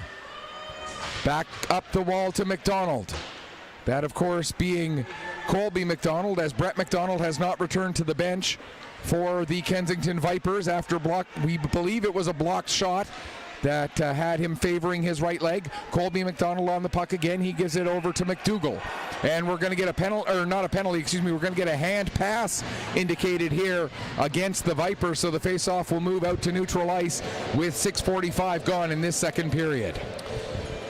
And got to think there's some sore hands in the crowd right now. Those fans down there, when Carson Gallant scored, banging on that glass behind the Liverpool bench. I mean, they were coming onto it, and the glass wasn't doing a whole lot of moving. They are into this. They are fired up. Talk about the adrenaline and shots in the arm. Some of these players, these fans, really, really into it here. All you got to do is look at the little pieces of plastic that are holding the panes of glass together and see how many of them are off kilter now. That's all you got to do to realize how much. It's not that way the entire way around the ice. No, so it is only not. behind the bench. Greenwood fires the puck in. It comes off the end boards. McCormick will pick up, gives to Colby McDonald. As we continue to keep half an eye to see if there is a return of Brett McDonald. Now at the far wall, McCormick takes a hit. Privateers get the possession of the puck. Now there's going to be a penalty as Osborne was taken down, and it's going to be Howitt going off for his second penalty of the game. Second penalty taken by the Vipers. This time it's an interference call, so Liverpool, who's 0 for 1 with the power play, get their second man advantage of this game, tied up at 1 apiece. Yeah, Kensington had taken this big crowd into the game for all of 60 seconds, and now they're very much back into it, and they're feeling good about their chances here on this power play, and they win the draw to start. Puck comes over to Gallant. He has a goal tonight. That shot doesn't miss by much as it goes just up over the crossbar. Howie holds the puck in at the line after knocking it off the dasher. Gives it to Gallant. Gallant trying to find a shooting lane, switches spots with Shubali, gets the shot through, but Visser able to find that one and make the save. Hang on for a face-off. 16 seconds gone in the penalty. A save from Noah Visser is one of those ones that is tougher than it looks. That was a quick shot through traffic, sees it at the last second. That's the thing as a goaltender, you have to be quick, because sometimes you don't know that puck's coming or where it's coming from, and all of a sudden you see it appear out of a maze of bodies, and you got to react quickly. No rebound either. Blanchard able to avoid the worst of a hit from Gallant as he gets the puck out to center. Shubali backs up with it all the way into his own zone. He'll take it right back behind his own net and lead the rush up through center ice. Gains the red line, dumps it down. Puck goes behind the net. Shubali chases it down himself, gets it over to Bussey. There's a shot that goes off the side of the net. In the corner, Patterson there. Picketts will get it away from him and launch it down the ice. 73 seconds left to go in the man advantage for the Privateers. Klein, or sorry, that's Howie, my apologies, carrying the puck ahead. Howie coming up with some speed, drops it off for Patterson. Patterson doesn't get quite as much as he wants on that shot, and it's blocked and then sent back out to center. Lane now backing up. 53 seconds left in the power play. Puck is picked up by Beaulieu. He'll send the Privateers back 200 feet away from their intended target. Bussey plays it off the wall. Lane will pick it up on the right wing side. Start to work his way ahead, but loses control of the puck to Wyand. Wyand able to play it back to McCackern, who shoots it ahead, but it ends up hitting Howie, and Howie able to bring it back into the zone. He gets tripped up, and we're going to get a penalty, another penalty against the Vipers. And it's going to be McCackern. They're going to call that hooking. So 25 seconds of 5-on-3 here for the Liverpool Privateers. Well, this is a chance here right now for the Liverpool Privateers to blow the roof off of this Queen's Place Amera Center. It's not going to be a lengthy 5-on-3, but any 5-on-3 is a good 5-on-3. A big face-off here. If they can control, it might set us up for some real big noise.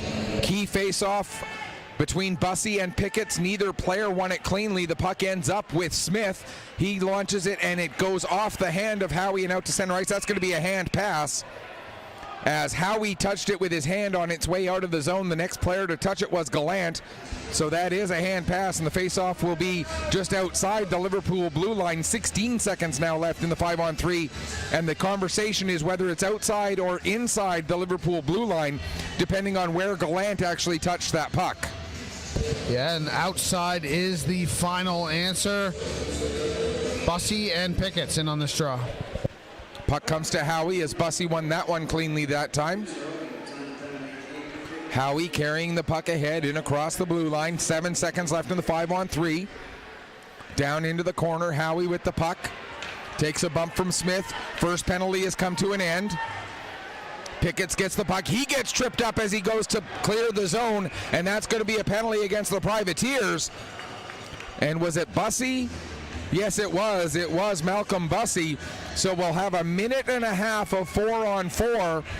And two teams who like to play physical but are also very willing to play with lots of open ice.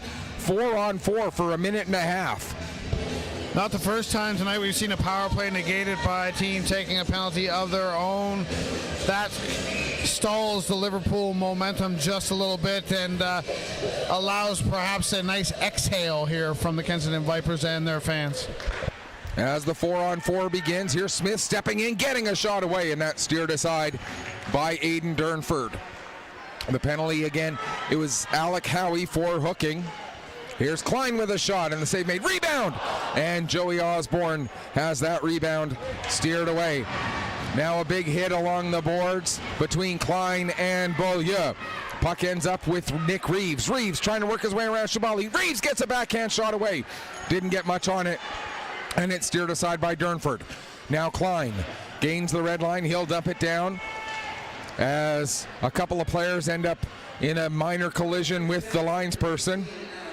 Here's Wyand with the puck now in across the blue line, drops it off for Reeves. Reeves takes a bump, maintains control of the puck, goes to play it to the line, but nobody was there for the Vipers. Now McCormick and Lane collide. 34 seconds left in the 4-on-4. Just over 9.5 to go here, second period. 1-1 the score. Vipers and Privateers. Winner advances to tomorrow's championship game for the Don Johnson Cup. Flipped out to center. Horn backing up in his own zone, plays it off the wall. Comes all the way down into the Kensington zone. Smith quickly gets it across to McCormick. McCormick ahead. That pass just out of the reach of McKay. Close enough to Horn, says the linesperson, that it's not an icing, as Horn has to go back and pick up. Just 4 seconds left now until the Privateers are on an abbreviated power play. That penalty has expired, so now the Privateers do have the man advantage for another 25 seconds. Puck goes off the end boards, picked up there by Colby McDonald. McDonald trying to get away from the pressure of Bussey. Or sorry, it's the Privateers who are shorthanded for 15 more seconds. Now the puck rung around the boards by McCormick, but it's a delayed offside, so the Vipers had to go out and touch up, and Pickett instead went to the bench as the puck ended up hitting him, and so that'll be an offside against Kensington. 8 seconds left in the penalty taken by Alec Howie for the Privateers. Now the Vipers have to be cognizant. 8 seconds left on this power play. Howie's going to be coming out of the box. It's not the first time we've seen Howie on a breakaway in this tournament. You know he gives the knack for sneaking behind. You see Beaulieu and Smith playing well back for that reason, so they're onto it. That's the last thing you need if you're a Kensington Viper, to see Alec Howie sneaking behind you and taking a feed from the penalty box. Not only was Beaulieu well back, but he was also way over to the far side of the ice, so he was closer to the penalty box door just to make sure. But as the penalty expired, Beaulieu actually had possession of the puck. He played it across to Smith. Now in neutral ice, it's sent into the Viper zone. Beaulieu tries to clear it out. It ends up hitting Osborne and coming all the way to the end boards, where Smith will gather it in. His pass ahead, knocked down by Klein. Smith gets it back. Now he'll play it up to Ballum. Ballum working up the left wing. Has Blanchard coming with him. Ballum takes the shot, and Durnford, the save, steers it into the end boards. 8 minutes left to go here, second period. Tied up at 1 goal apiece. Blanchard with the puck, sends it behind the net. First one on it is Joey Osborne. He'll get it ahead to Howie.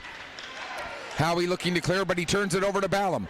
Ballum can't find a shooting lane, so sends the puck into the corner. It goes behind the net. Blanchard there. He takes a bump from Hopkins. And then Joey Osborne picks the puck back up again. Gets it as far as the line. Smith works it back down the wall. It hits Ballum. And Osborne gets it out to center. Now Smith dumps it back in. Durnford out of the net to settle it there with 7.5 left. And it's picked up by Owen Osborne. He'll send it out to center, down the ice, and that will be an icing with 7:23 remaining in this second period. It would be nice now if we could get some sustained 5-on-5 play, get that nice flow we had going earlier back into this game. This second period has been, I don't want to say marred's the wrong word, but the last 6-7 minutes there's been a lot of penalties and taking a little bit of the flow out of this game. These two teams have already shown it, even strength when they can just go back and forth. I used the term heavyweight fight earlier. That's exactly what this is. So let's hope we can finish this second period as we are right now. Owen Osborne plays the puck ahead. It's knocked down by Colby McDonald. Colby McDonald ends up tripping up Joey Osborne, and now Noe trying to work his way back around Owen Osborne again. And I normally don't like trying to use full names, but when you got two Osbornes and multiple McDonalds and everything else, it's just the way to try and avoid confusion. Now Hope gets it to Joey Osborne. There's a shot, and the save made by Visser, and he'll hang on for a face-off with 6:45 to go. That's the 19th shot faced by Visser. At the other end, Durnford has faced 28 already here tonight. Yeah, Durnford has been better. Both goaltenders have been very good. Durnford's been the busier. The only thing really separating them is Durnford's been, his rebound control has been spot on. His calmness, his composure's been spot on. Visser's been all those things as well. Just seen a couple bad rebounds from Visser. That's the only thing separating these two goaltenders. Both have been outstanding tonight. As Hope gets tripped up behind the net, that's going to be another penalty against the Vipers. So we're not going to get that sustained 5-on-5 time that we were hoping for. But that was one of those situations where a little bit of bad luck for McCormick. He was reaching for the puck, it looked like, and his stick got into the feet of Sam Hope. And Sam Hope went down, and that is a trip. It's going to be a trip every time it happens. Yeah, hope is what I had, and sometimes that's all you have, and it never doesn't come to fruition. That's okay, though. Power play number 4 for the Liverpool Privateers here tonight, as they are 0 for 3 to this point in the game. Both goals, or the Kensington Vipers power play has been successful once out of the 4 chances that they have had so far this evening.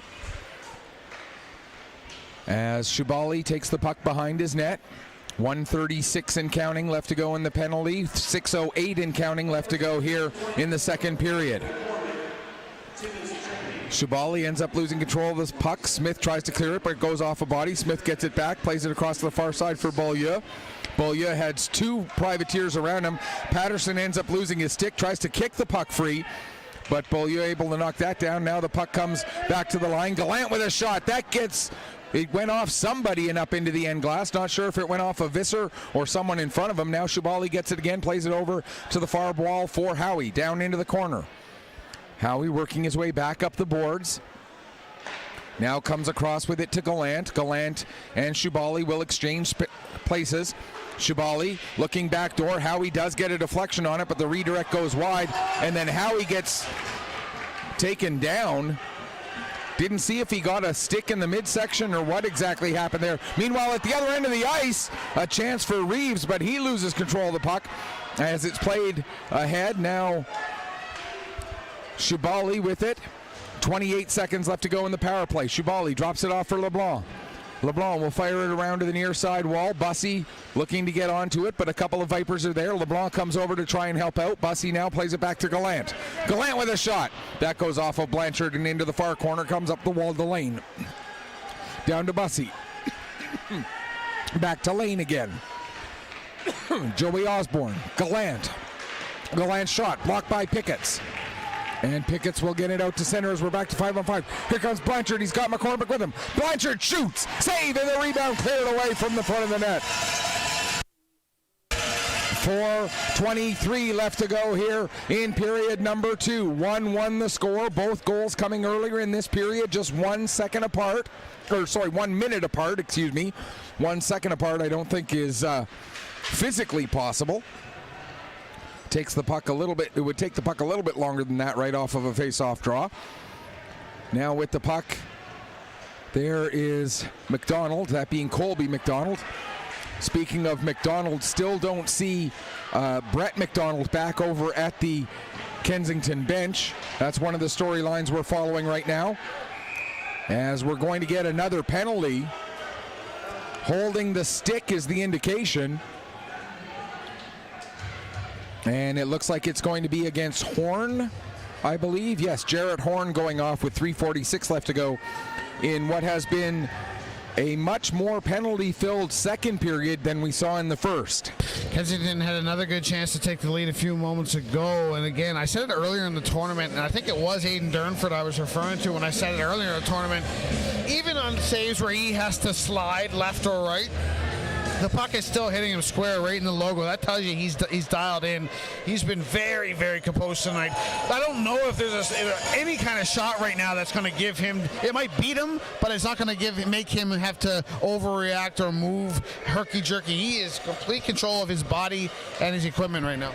The only things that are going to beat him are shots that he has to move so far that he just can't get across in time, or a redirect that time-wise is just he's unable to physically react in time to things like that. Go gadget arm not able to get or the other thing is if he just can't see it because of bodies in front, and that's what I think the Vipers are going to have to really focus on for the final 3:20 of this period and the majority of the third. Again, the holding the stick penalty taken by Horn, and that's going to be an offside against the Vipers, as the Liverpool Privateers did a great job there controlling the blue line, forcing the Vipers to make that extra move.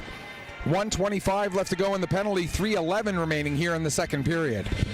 We already talked about the longer this game stays tied, we'll say now, not scoreless, the nervous energy that would start to creep into this big crowd. Well, we don't have to wait till 5 minutes to go in the third. We're starting to see it now. If you look around here on some of these stoppages and sequences, you can really see the body language of the crowd. This is wearing on them. They're starting to feel it already. Sometimes there's an advantage to be one of the few guys in the building who doesn't have a dog in the fight and is just there to enjoy good hockey. Oh, absolutely, and we've heard like rumblings before the game tonight. There's a lot of people talking about, how cool would it be to have an all Nova Scotia final. Well, we're in Nova Scotia, so it's natural that fans would, draw themselves to that. Also told there's never been all Nova Scotia final at this event. Really? However, you and I couldn't care less. No. Who's in the final tomorrow? We're just happy to be here. Exactly, yeah. As the puck is cleared down the ice, Lane able to pick up. Lane gets it across for Bussey, but his redirect doesn't quite get enough of a change of an angle on that puck as it goes wide. Now coming the other way, here's Wyand with it. 54 seconds left of the power play. Fires a shot. The rebound cleared away by Lane. Back out to center. 46 seconds left, or 45 left to go in the power play. Wyand with the puck yet again. Takes a look, trying to find an entry lane. He finds one. Brings the puck to the near side wall. Now he'll turn. Has Reeves. Instead chooses to go down to McKay in the corner. Back up to Wyand. Fires a shot. Bussey with the block as Lane and Pickett's battling right in front of Durnford. Meanwhile, coming the other way, here's a 2-on-1. Bussey with a shot, and Visser able to make the save. And Reeves will get the puck off the wall up to Blanchard. 17 seconds left in the penalty. Just over 2 minutes left to go here in period number 2. Back to the line for Reeves. Nick Reeves skating it along the blue line, steps in, gets a shot, save made, rebound, ends up on the stick of Howie. Howie will come out with it as he races down the ice. Howie gets a step, getting beyond Reeves, but what a poke check by Visser. Howie ends up running into Visser, and the referee blows it down as Visser slow to get up. Ballum taking exception to that, but I don't think there was any intent there whatsoever by Alec Howie. That was just a simple case of bad luck as Visser came out to make the poke check, and Howie ended up running into him. Oh, I agree 100%, and you're entirely correct in that assessment, but I would be shocked if that happened and nobody took exception to it. It's just an unwritten rule. As if your goaltender gets hit, you need to be mad at somebody that did it, whether there was malicious intent or not. Noah Visser is now taking his turn in the spotlight. Couple massive saves, one on Bussey and then that one there. I forget who it was that was busting in on him. Yeah, Howie. Alec Howie. Yes. Again, and this is what happens in games like this. The game can kind of write its own script. You see your competitor at the other end making big saves. Even if you're nervous, you just find a way. The game finds a way to make itself so good, and the guys start to try and match. There's little battles within the battle, and guys start to try and one up the other, and it just ends up being a fascinating show.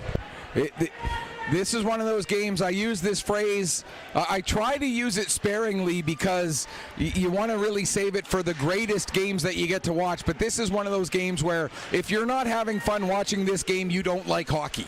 Yeah, find something else to do with your time.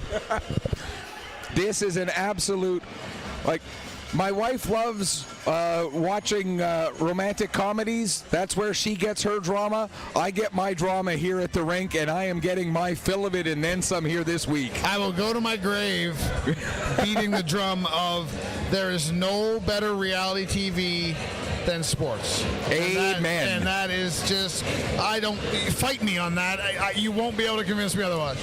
I won't fight you. I will back you up until the end of time on that one.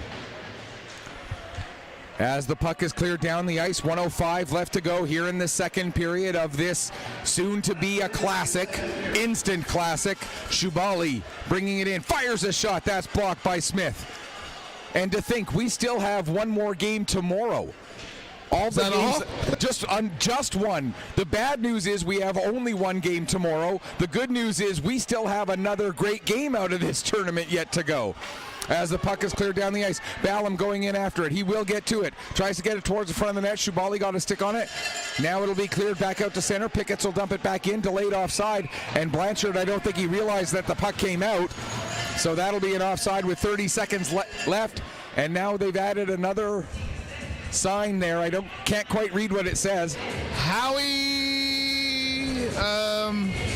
how's the...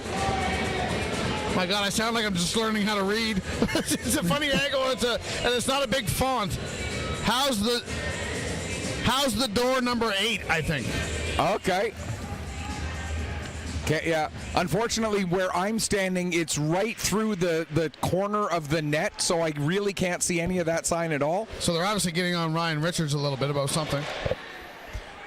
20 seconds left to go in this period. There's a shot blocked by Sentner right in front of the net. He'll get it ahead for Richards. Richards has the puck knocked off his stick. Klein now gets it back in across the line. 8 seconds left in the period. Pickett takes a little bit of a bump from Lane, and then Howie takes a bump, or gets a bump to Sentner. With 3.7 seconds left, we get a little bit of pushing and shoving, but nothing too serious or dramatic. We've talked earlier in the tournament when things kind of started to boil over a bit late in periods about maybe this is a perfect time for a break. I'm going the opposite here right now. There's no better way to end this second period in this tie game with this high drama than something like this to set us up for a massive finish. This third period is going to be one for the ages. The only thing that it might not be so good for is for people's eardrums. That's the only thing that might suffer as a result of the quality of this game, and that is people's eardrums. Second period comes to an end. Shots on goal in the period, 15-10 in favor of the Kensington Vipers. Two-period total is 32-21 in favor of the Vipers. We had no scoring in the first. We had 2 goals in the second, 1 for each team. It was for the Vipers, Nick Reeves on the power play. For the Privateers, it was Carson Gallant exactly 1 minute later. Mike, there are not enough words in the English language to describe how good this game has been. You can scratch the word game and insert the word tournament. Yeah, absolutely. Visser having a word with the officials here before he heads to the room. But yeah, this has just been outstanding. And I think, you know, there's so much symbolism. You think of the old Gladiator movies and things like that. I couldn't help a couple times during that second period to glance up to our right there in the hospitality room. Of course, one end here is all glass. You can see the bar and the hospitality room and all that. And Jim Bottomley, the owner of the Liverpool Privateers and the head of the organizing committee, that's kind of where he takes his perch during the games and over. So he's kind of like your Roman emperor standing over things and up in his typical perch up there. And I can't help but think tournament organizers and committees always hope for certain things at the beginning of a week and don't always have luck go their way for differing reasons. I got to think, and maybe we'll get Jimbo on tomorrow or try and get him on tomorrow and have a quick chat. But I got to think before the week started, if he could envision what the ideal or the perfect tournament would be, I think this is pretty damn close in terms of crowds and the Privateers being in the thick of things. I think he'd add that, them being in the game tomorrow would obviously be the perfect scenario, but I can't imagine this going any better for him and the organizing committee, and I'm happy for them because they've treated us so well. And yeah, they have put so much work into making this happen, and of course with COVID over the last few years, they were booked to host this tournament a couple of years ago, but it didn't happen because of COVID. So now they finally do get their chance, and they have done a great job. And the 5 teams that have been here have done a great job to deliver the product on the ice that is equal to the product that has been delivered off the ice by this organizing committee. Yeah, they've hit it out of the park this week. I've heard some visiting fans talking amongst themselves and some feedback, and everyone's in agreement. This is a beautiful facility, great sight lines, walking track all the way around, modern amenities, friendly staff that are there to help when needed. I mean, I think Liverpool is really leaving a lasting legacy here, and good on them. Yeah, whoever hosts next year has a lot to live up to, that's for sure. Mount Pearl. There you go, Mount Pearl, Newfoundland, Labrador. I hope you guys are taking notes, because, and we believe that Mount Pearl is going to do a great job, but they are going to have a lot to live up to with the great job that's being done here this year. We're going to take a break for about another 12 minutes or so, come back, get you ready for the start of the third period. The only thing we can tell you for sure, the third period will be full of drama. That's it. That's all we know for sure. And at the end of the third period, we might know who is playing against the Antigonish Bulldogs tomorrow at 1 o'clock.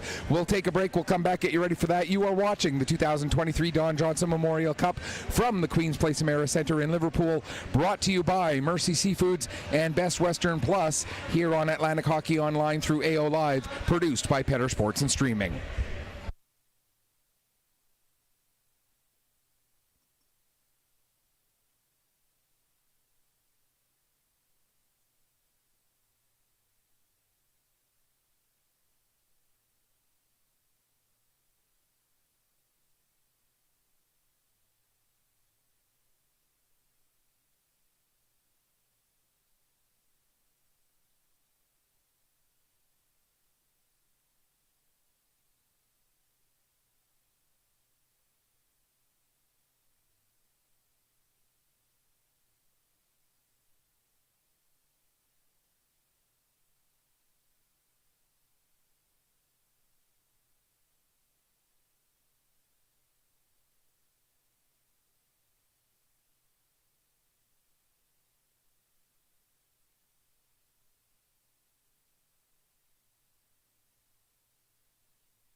Welcome back as we get ready for the start of the third period here between the Liverpool Privateers, the Kensington Vipers.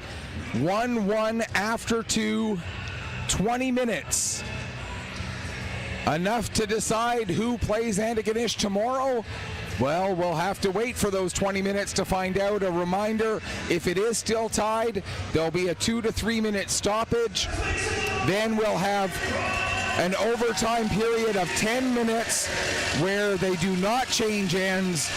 If it's still tied after that, then we have the flood, and we have 20-minute periods of 5-on-5 hockey until somebody scores, just like when you're watching on those big three-letter networks on the guys in the NHL.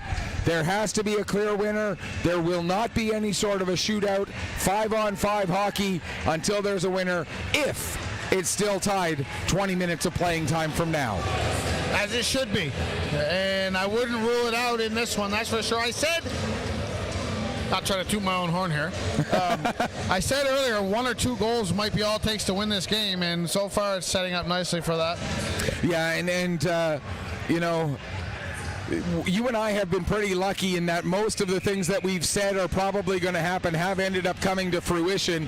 It's not always the case that the people on the broadcasts are made to look as smart as we've been made to look this week. Believe me, it's the players on the ice helping in a big way. Right, we don't need to thank each other. We No. thank the guys on the ice for that. We have no control over what happens after we open our mouths. Just fortunately, a lot of our predictions have been able to come to fruition as McKay battles with Bussey down in the corner as the third period is underway. Now Wyand gets taken to the wall by Lane. That allows for Shubali to get to the puck. He'll clear it as far as the line, held in by Reeves. He plays it down low. Shubali now sends it around to the far side. Patterson on the puck there. Gets it out to center. It's sent right back in again by Smith. Lane right on it. He'll give to Shubali. Shubali gives back to Aaron Lane. He'll get it ahead. That pass just out of the reach of Elliott, and that's going to be an icing call. And just a quick update on the story of Brett McDonald that we've been following since and again, we think it was a blocked shot. We were both looking down making notes on a goal announcement when it happened, but we think he blocked a shot that caused whatever the situation was with his right leg. He has still not returned to the bench for the Kensington Vipers. Privateers get possession off of the draw. Elliott sends the puck down the length of the ice. That'll be yet another icing as Liverpool still not able to make a change here. Just under a minute gone in the third period. Just trying to get an update. We haven't talked about this all day, and that's on us. The Junior C Atlantics, the Maritime Hockey North Junior C Atlantics going on in Sherwood, Prince Edward Island this weekend. Semi-final tonight of that now 3-team tournament. The Tri-County River Rats. Tri-County Cats. Tri-County River Cats. I'll get that out eventually. Won the game against the Southwest Storm last night to get a bye to tomorrow's final. So tonight's semifinal is the Southwest Storm out of Barrington, Nova Scotia, against the host team Sherwood. And I'm just trying to get a score from that game from the Cody Banks Arena. That was a 7:30 start as well. And I don't know if we have one, if I'm being honest. I'll let you call the game and I'll do more digging. As Colby McDonald gets the puck as one PEI versus Nova Scotia matchup mirrors another, perhaps. Well, it's definitely another PEI versus Nova Scotia matchup that's taking place here in Liverpool while a PEI Nova Scotia matchup takes place at the Cody Banks Arena. Here's McEachern with the puck, or McEachern with the puck. His shot was blocked. The puck went into the corner. Now Joey Osborne will carry through center. He'll give it over to Sam Hope. Hope gets a shot. That's blocked by McEachern. Now Payne using the wall to get it ahead.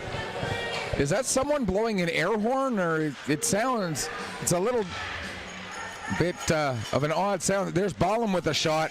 And the save made by Durnford. And he'll hang on for a face-off. For Durnford, that's the 33rd save on 34 shots so far this evening. And we've got a new sign up there in the turret as well. We love Durney.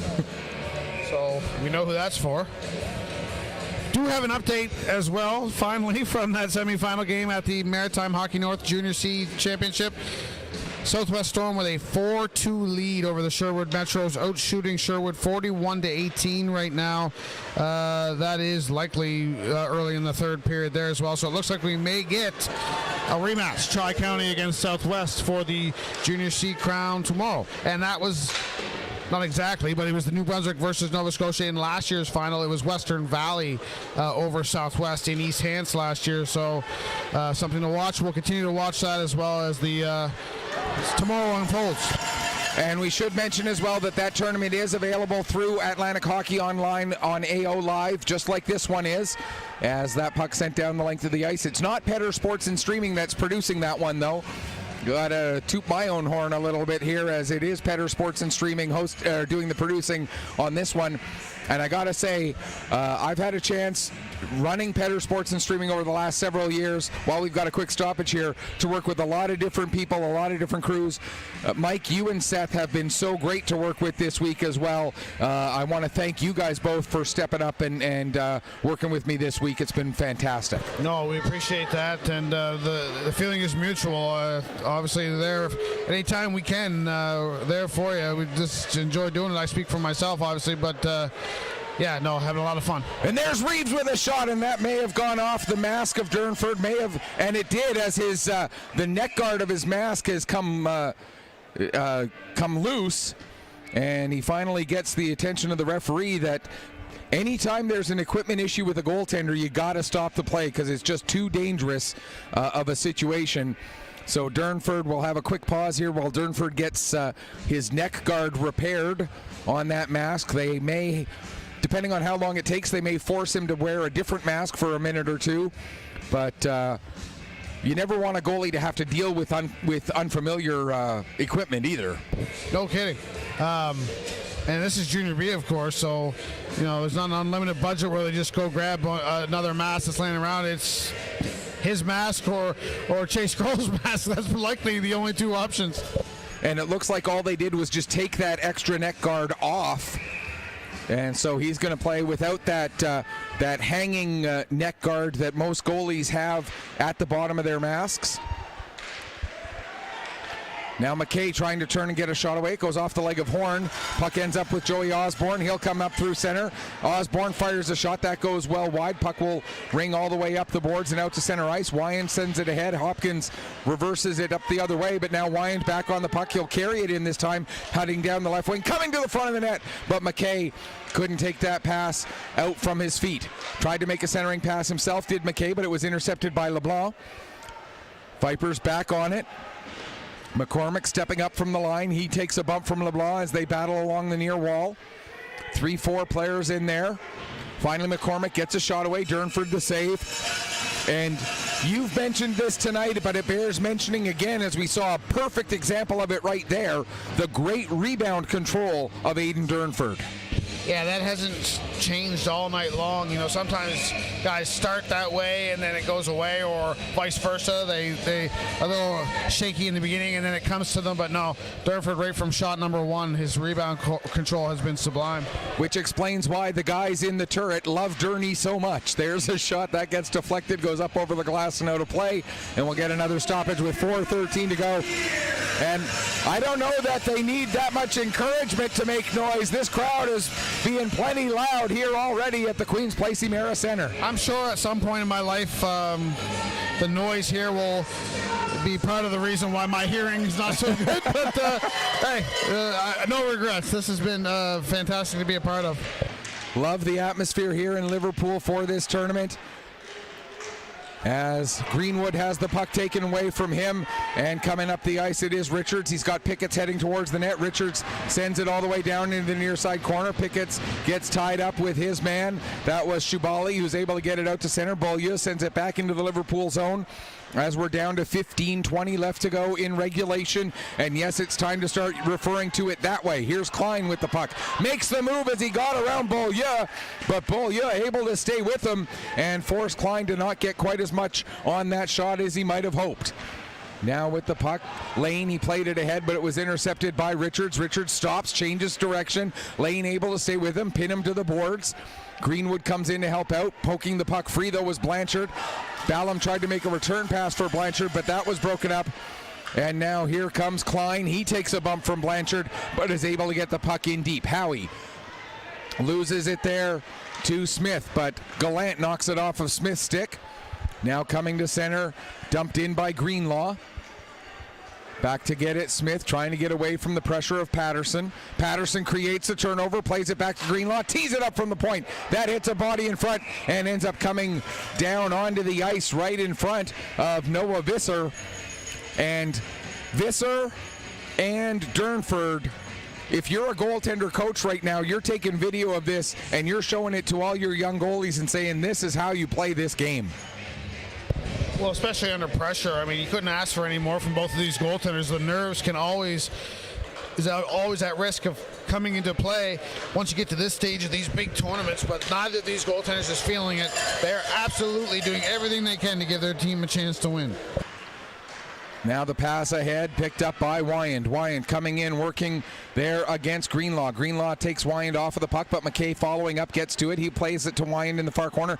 Pass intended for Colby McDonald, but just a little bit out of his reach. McCormick gets it at center ice, dumps it back in. The Vipers have to touch up. That gives Horn a little bit of space as he gets it behind the net. Now he'll ring it around the boards. Gets past Patterson, but knocked down by McDonald. Horn back on it again as they play along the far wall. Puck goes behind the net. Bussey will get it around Greenlaw near side. Sends it up the wall. McCormick working it back down low. Bumping in the corner. Wyand and Greenlaw. Getting over there was Horn. He plays it up and out to center. Reeves backing up with it. Gallant with the steal, but it's going to be a penalty. Liverpool fans aren't going to like it, but that turnover was created because Gallant's stick got into the midsection of Nick Reeves. Yeah, my first instinct and reaction was to look straight to the officials, and I was expecting to be wide-eyed and slack-jawed if a penalty wasn't called there. That would have been a hugely controversial goal if there was no penalty called and Gallant went in and scored. I think they got the right call here. You know, in a game like this, the referees, part of that old term game management, they call the penalties they need to call. That penalty needed to be called, not because it took away a scoring chance, but because it created a scoring chance. It's a double whammy for Liverpool. Not only do they not get the scoring chance, that it's basically a 50-50 to end up in the back of the net, but now you're shorthanded in this 1-1 game, and it's getting late now. As Sentner takes Lane down in the corner, puck comes to Smith, there's a shot! And the save made by Aiden Durnford, and he'll hang on for a face-off. Just 9 seconds coming off of the penalty clock. And again, no rebound there, and there was a lot of traffic in front of Aiden Durnford, and he caught that on the backhand. Like, you know, think of a baseball glove turning it over to the backhand. Still no rebound. Didn't even bobble it for a second. This is a goaltending clinic being put on right now. 35 saves on 36 shots by Aiden Durnford, not to take away from the 22 saves on 23 shots so far this evening by Noah Visser. McDonald switches places with Smith, then gives Smith the puck. Smith now carrying it down towards the wall, gives it back to McDonald, fires a shot, and that goes off the edge of the glove of Durnford to the near side boards, picked up by Richards. Across to Smith, back to the line, McDonald. Down to Smith again, just above the goal line. He'll take it below the line, into the corner. Now he'll back out and play it back to McDonald. 35 seconds gone in the penalty. Returns to Smith to the faceoff dot. Fires a shot, and that ends up going wide of the net, far side as Smith was looking at it. And it comes all the way around the boards, down into the Viper zone. McDonald had Osborne watching him, played it over to Smith. Now Smith will take it behind the net. 1:06 and counting left to go in the penalty to Gallant. I'm not sure what happened down there, Petter. On that shot, Durnford was already on his butt before the shot was even taken. I don't know if he caught an edge and fell, but it was almost an open net there for the forward for Kensington. Wyand gets it over to Beaulieu with a shot, save, rebound, and Durnford able to pounce on it and freeze it for another stoppage. 46 seconds left in the penalty, 12:11 to go, third period. Even there, you see a quick little rebound spilled, nothing dangerous, but it allowed us for a second shot, and it, again, right into the crest because he's square to the puck, even in the rebound situation. I don't, it's going to take something special to beat one of these guys right now. Hopkins gets the puck up the wall, held in by Beaulieu. He'll play it into the near side corner. It comes out right onto the stick of Greenlaw, who launches it down the ice. 34 seconds remain in this Viper man advantage. The 6th power play of the night for the Kensington Vipers. They are 1 for 5.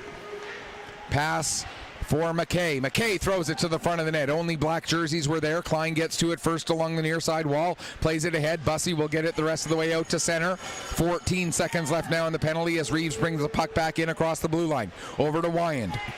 Wyand fires a shot, and that goes off the arm of Durnford up over the glass and out of play. 6 seconds remain in the penalty, 11 and a half to go here in regulation. Reese Wyand loves to go high glove side, as he showed us yesterday multiple times, but he gave himself, that was the only option he gave himself there, because he got so deep and so far over to the right that there's no possible way he could go anywhere but short side. And then of course there's no room down by the pad, so he had to go high glove, and of course Durnford was there, had all the angles covered. Privateers win the draw. Puck comes towards the front of the net. Klein will get it out to center, and picking up just as he leaves the penalty box is Gallant, but his pass across broken up there by Payne. Payne tried to get it to Howitt, but they couldn't quite connect.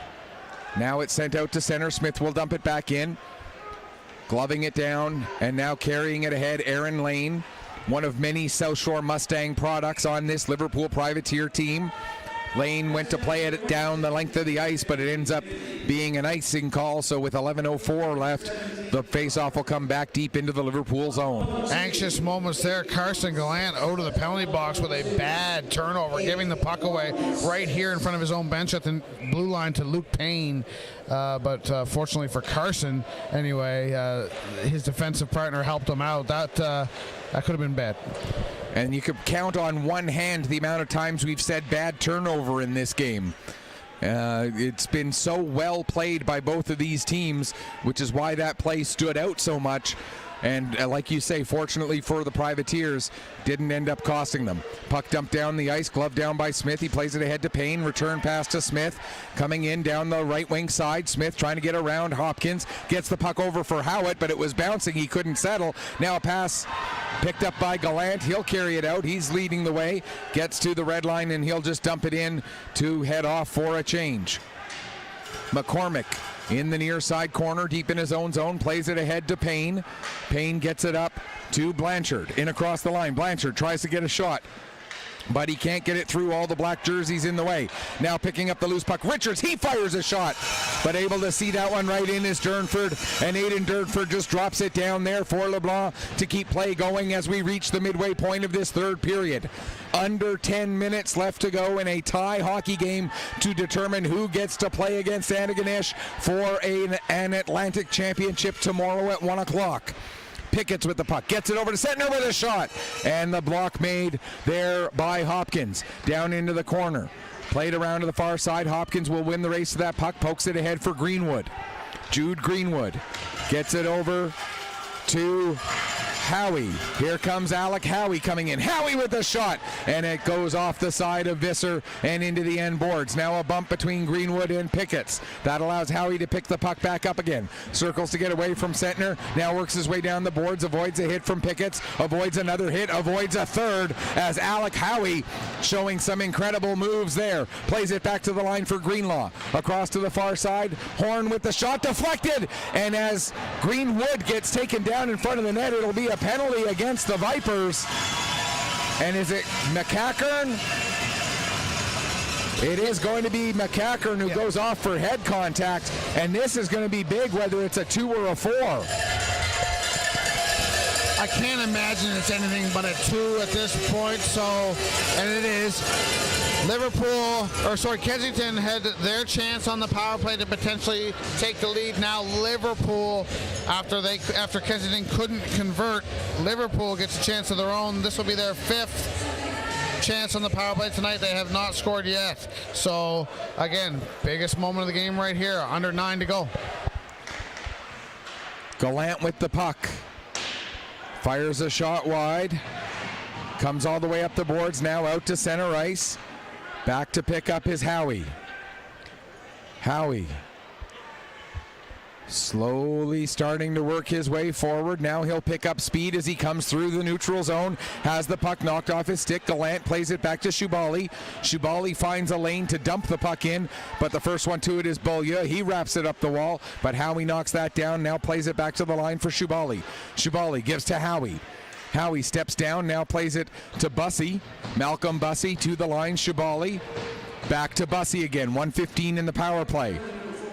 Bussey across to Gallant. Gallant fires a shot, save the rebound, and Beaulieu was able to find it and poke it away, and then sending it the rest of the way down the ice is Wyand. 1 minute left in the penalty. Big play there as Visser went one way, the puck went the other. If it was a Liverpool player that got to that, it would have been a tough stop for Visser. Here's Shubali now, out of the corner, plays it back to the line of LeBlanc, across to the far side, Gallant. He has the Liverpool goal tonight. Plays it across to LeBlanc again. His shot blocked by Pickett's, and Pickett's able to send it down the ice with 38 seconds left in the penalty, and we're nearing 7.5 left to go here in the third period. 1-1 the score. Winner plays tomorrow. Loser sees their tournament done. But I hate the word loser in a game like this because both of these teams are too good to be called losers. Puck goes in behind the net. Shubali gets to it. He'll play it up to Klein. Here comes the Liverpool captain coming through center, in across the blue line. Drops it off for LeBlanc. Reeves got a stick on it. Greenlaw has to chase it down far board, sends it down low for Osborne. Joey Osborne coming away from the wall, gets it down. Pass across, and just getting a bit of a skate on that puck to deny the pass was McCormick with the big play. Now the puck out to center. Lane gets it, and he'll dump it back in. 6:50 and counting left to go. We're not quite there yet, but we're almost to the point where next goal wins. Here's Horn with the puck. He'll play it ahead. Knocked down. Now into the corner. Lane takes his man in there. Wyand gives his man a shot from behind. And is this going to be a penalty against the Vipers? I believe it will. With 6:33 to go.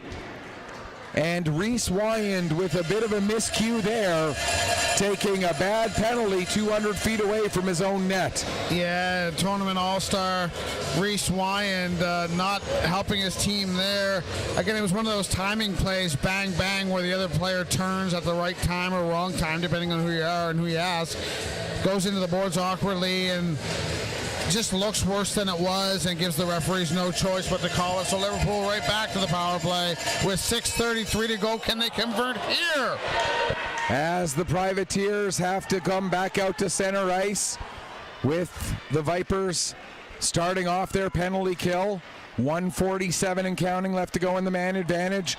6:20 and less than 6:20 left to go here in period number 3 as the puck is launched down the ice. Greenlaw will go back and get it. Blanchard shadowing him from in front of the net. Greenlaw gives it to Howie, Howie plays it across the far side. Bussey able to pick up, working to the outside. Smith keeps him to the outside. Pass for Patterson, broken up by Pickett's. And Duncan Pickett's having a great game on the defensive side of the puck for the Kensington Vipers here tonight. Now here comes a chance for Reeves. Reeves stepping in. Reeves shorthanded, and a huge save made by Aidan Durnford on the opportunity, shorthanded by Nick Reeves. That would have been Reeves' second goal of the game as he scored the lone goal that the Vipers have so far tonight. Under a minute to go in the penalty. Puck launched down the ice. Durnford out of his net will settle it there for Aaron Lane. Lane out from behind his own net. Gets it ahead to Klein. Klein across the blue line. Takes it down to the corner. In behind the net. Comes out the near side. Pass back to Lane. Lane skating it along the blue line, comes to the far wall, gets a pass across, it goes off the skate of Pickett's and out to center. 27 seconds left to go in the penalty. Last 5 minutes of regulation. Now a shot from Osborne, and that's blocked by Pickett's. Puck cleared out by Colby McDonald down the length of the ice. We got a delayed penalty coming up against Liverpool. And it's going to be interference against LeBlanc. Daniel LeBlanc will go off for interference with 4:46 to go. 13 seconds of 4-on-4. And then the 7th power play of the night for the Kensington Vipers. and both of these teams playing with fire, giving the other teams as many power plays as they've had. Very much so. It's like roulette. Eventually, you're going to be on the wrong end of it, or Russian roulette, maybe, if you will. Yeah, under 5 minutes to go now. I don't know if a team can surrender a power play goal and mount a comeback at this point. It's been so tight. Greenlaw coming up 4-on-4. Dumps the puck in behind his own net. Beaulieu played it now. It is a power play for the Vipers as the penalty to Wyand has come to an end. But here's Bussey with the puck shorthanded. Bussey working across the top of the zone. Takes it to the far wall. Now he loses it to Wyand. Wyand gets it ahead. McKay will pick up. He's got a man coming up with him. It's Ballum. And a big play there by Lane to knock the puck off the stick of McKay. Down into the corner. Ballum going in after it, but Shubali will get it. He'll get it to the line and just out as it's beyond the reach of Beaulieu.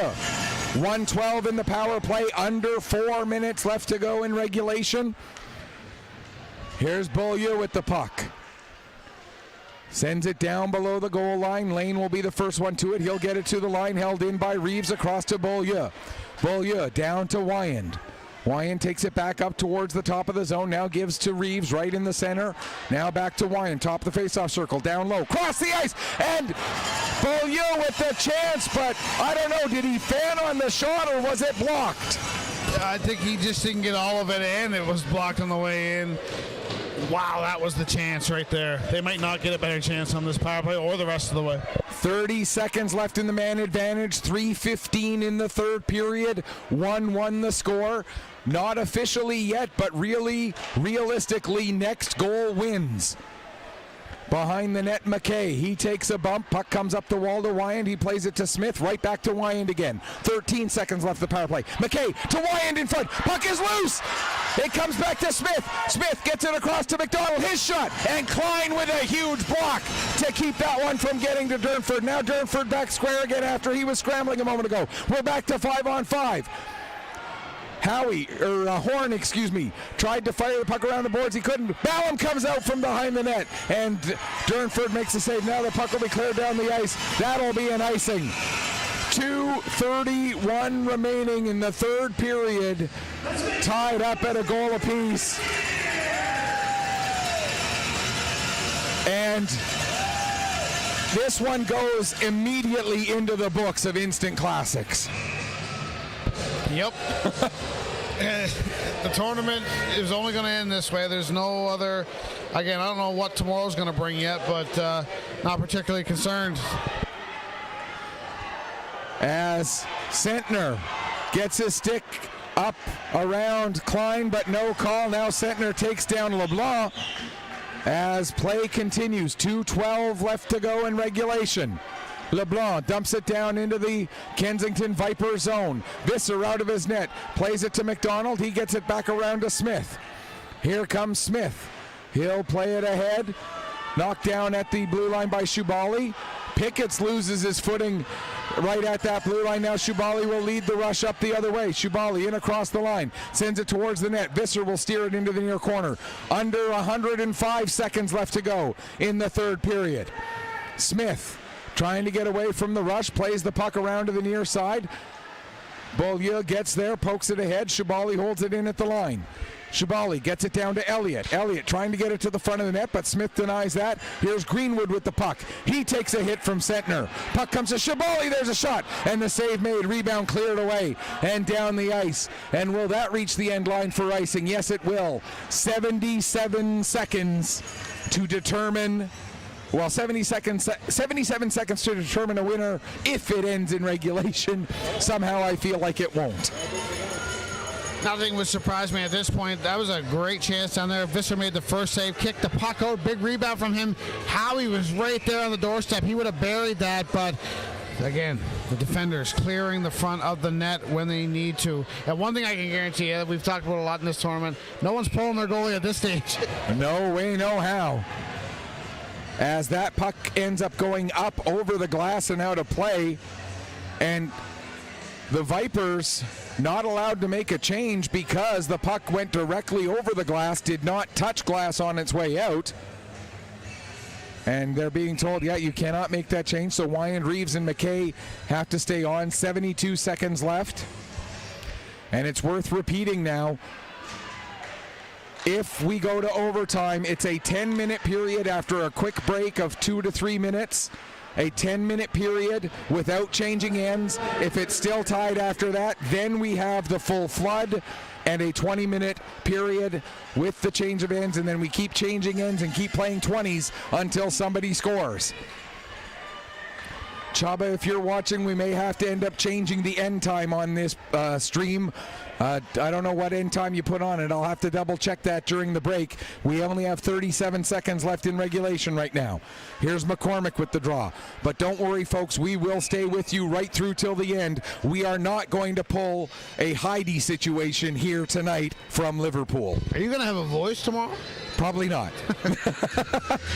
That's why there's two of us, I guess. And for those who aren't old enough to remember what I'm talking about, I'm sure you know what I'm talking about when I talk about the Heidi situation, right?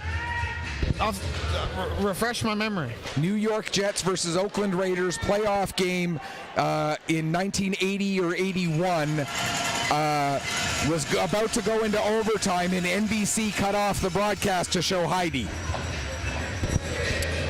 Okay. Yeah. Much like the Dave Hodge situation on what caused him to leave CBC. A similar sort of story on that one. You know, here's a chance for the Liverpool Privateers. Klein can't get the pass across, and Smith's going to get a penalty on this one with 14 seconds left in regulation.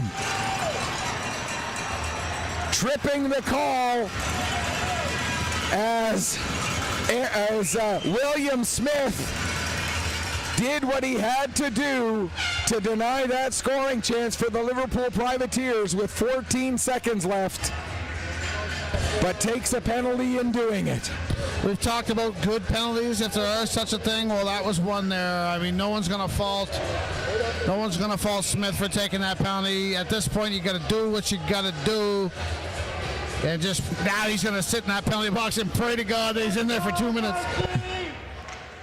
14 seconds left in regulation. Now we can definitely say it. Next goal wins.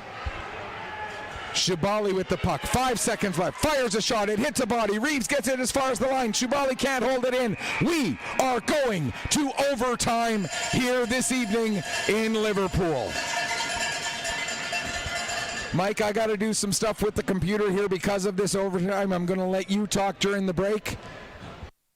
And believe me, you want Michael Petter to do what he's doing right now because he's making sure that you guys don't miss a minute of this overtime. He's making sure this stream stays online so you guys get to finish to this game. We're getting it, and we want you to get it as well. Second overtime game of the tournament.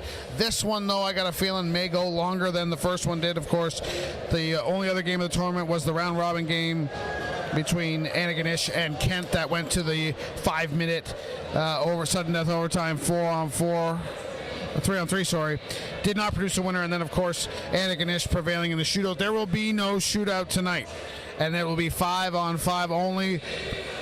3 minutes left before we drop the puck. 5-on-5 for 10 minutes or less. No flood.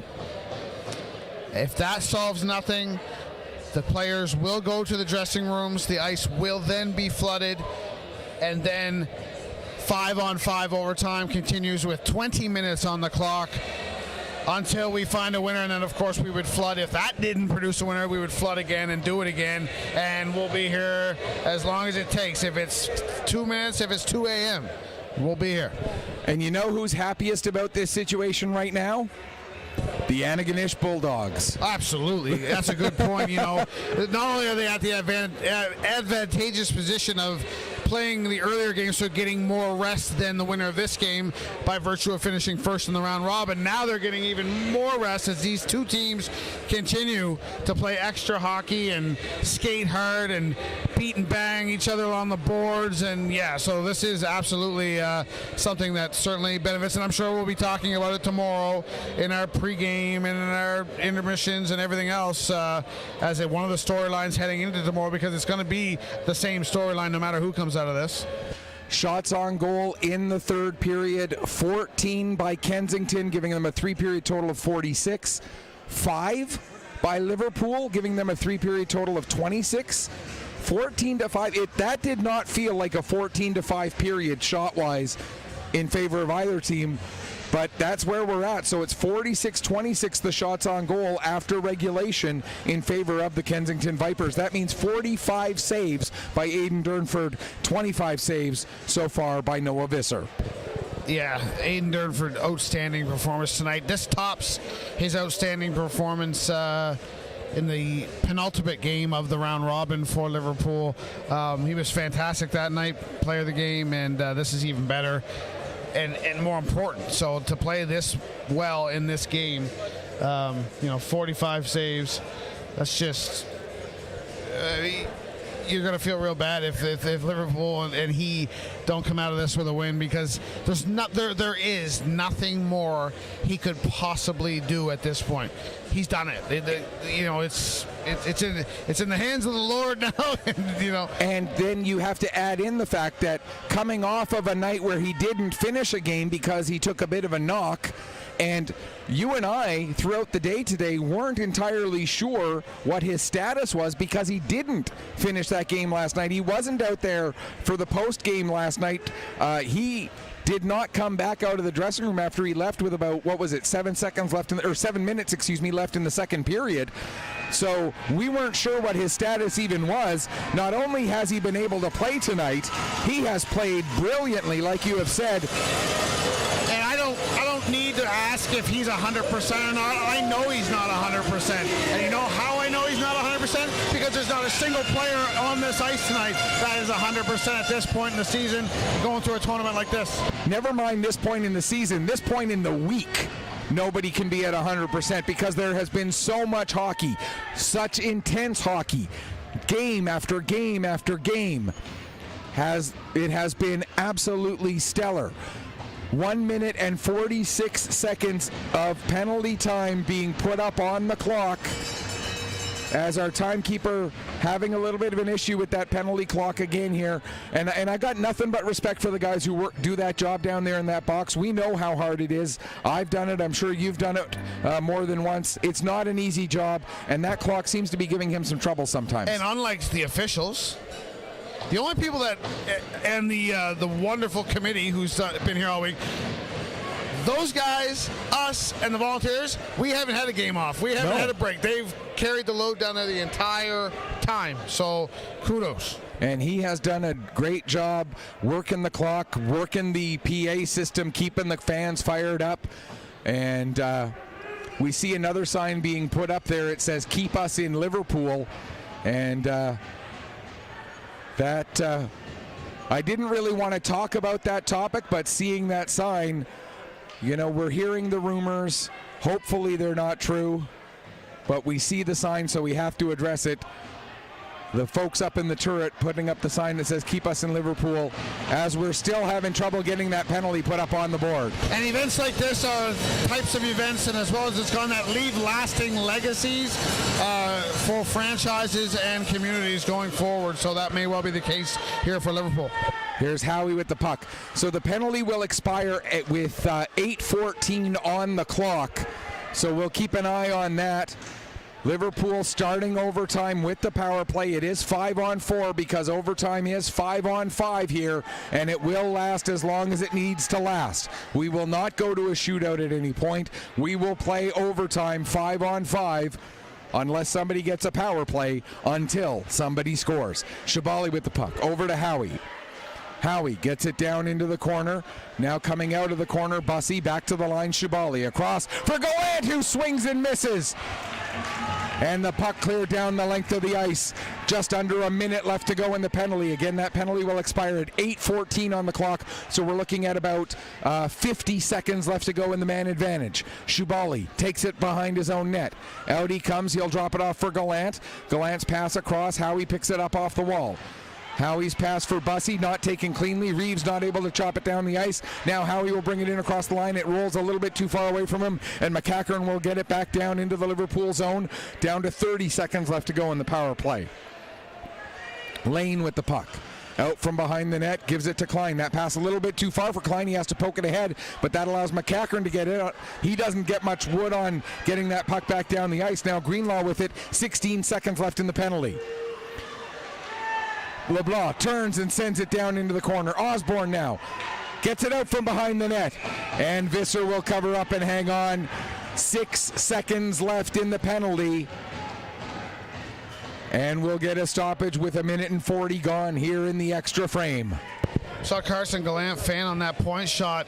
It's so hard to think this way, especially out there in the middle of it, but at this point in time, it's almost worth, instead of going for the huge wind up with the adrenaline going through your body, shorten your swing, so to speak, a bit and go try to get good contact and get it on goal, as opposed to doing the full wind up and maybe missing or having a block shot go the other way. Lane's shot blocked by Richards as we are back to 5-on-5. 8:10 to go in the first overtime period. Osborne takes a bump in the corner, able to come out with it to the front of it. LeBlanc with a shot, and that was blocked and ends up in the end boards. Osborne now got it back to the line for Lane. Lane couldn't get it back deep. Now Greenlaw will send it down. It'll end up down inside the Viper zone. 7:50 left in overtime. Beaulieu back to get it. Long lead pass for Richards. He takes a bump from Lane. No icing. Puck back deep in the Liverpool zone. Shubali back to pick up there. Here comes John Shubali working his way up the left wing side. In across the blue line. Shubali sends it towards the front of the net. Elliott there. Elliott with a backhander. And a big save made by Noah Visser. And he'll hang on for a face-off with just under 2.5 minutes gone in the extra frame. We've started several sentences this week with, as a former goaltender. Well, here's another. As a former goaltender, I can tell you backhand shots are some of the hardest shots you will have to face, the most unpredictable. The fact that Visser made that save in this moment, that close in tight on the backhand and no rebound, and took it as well as he did, shows me he's still feeling just fine in that Kensington goal. I, of course, do not have any of that goaltending experience, so I will take your word for it. As the puck is down deep inside the Liverpool zone, Ballum cycles it to Blanchard. Blanchard has it stolen from him by Howie. Up the wall, McCormick steps up and then gets it back down to Blanchard. Blanchard will send it around to the far side. Payne trying to play it back to the D, but that's intercepted by Greenwood. He'll get it ahead to Elliott. Elliott cutting to the outside against Smith. Smith takes Elliott all the way down into the corner. Coming over to help out is McCormick. He'll pick up the puck, play it ahead, and touched by Blanchard. Down the ice it goes. Greenlaw picks up, and they're trying to catch the Vipers on a change. Long lead pass there for Patterson, but able to get over is Reeves. Now it's sent ahead to McKay. Here comes McKay.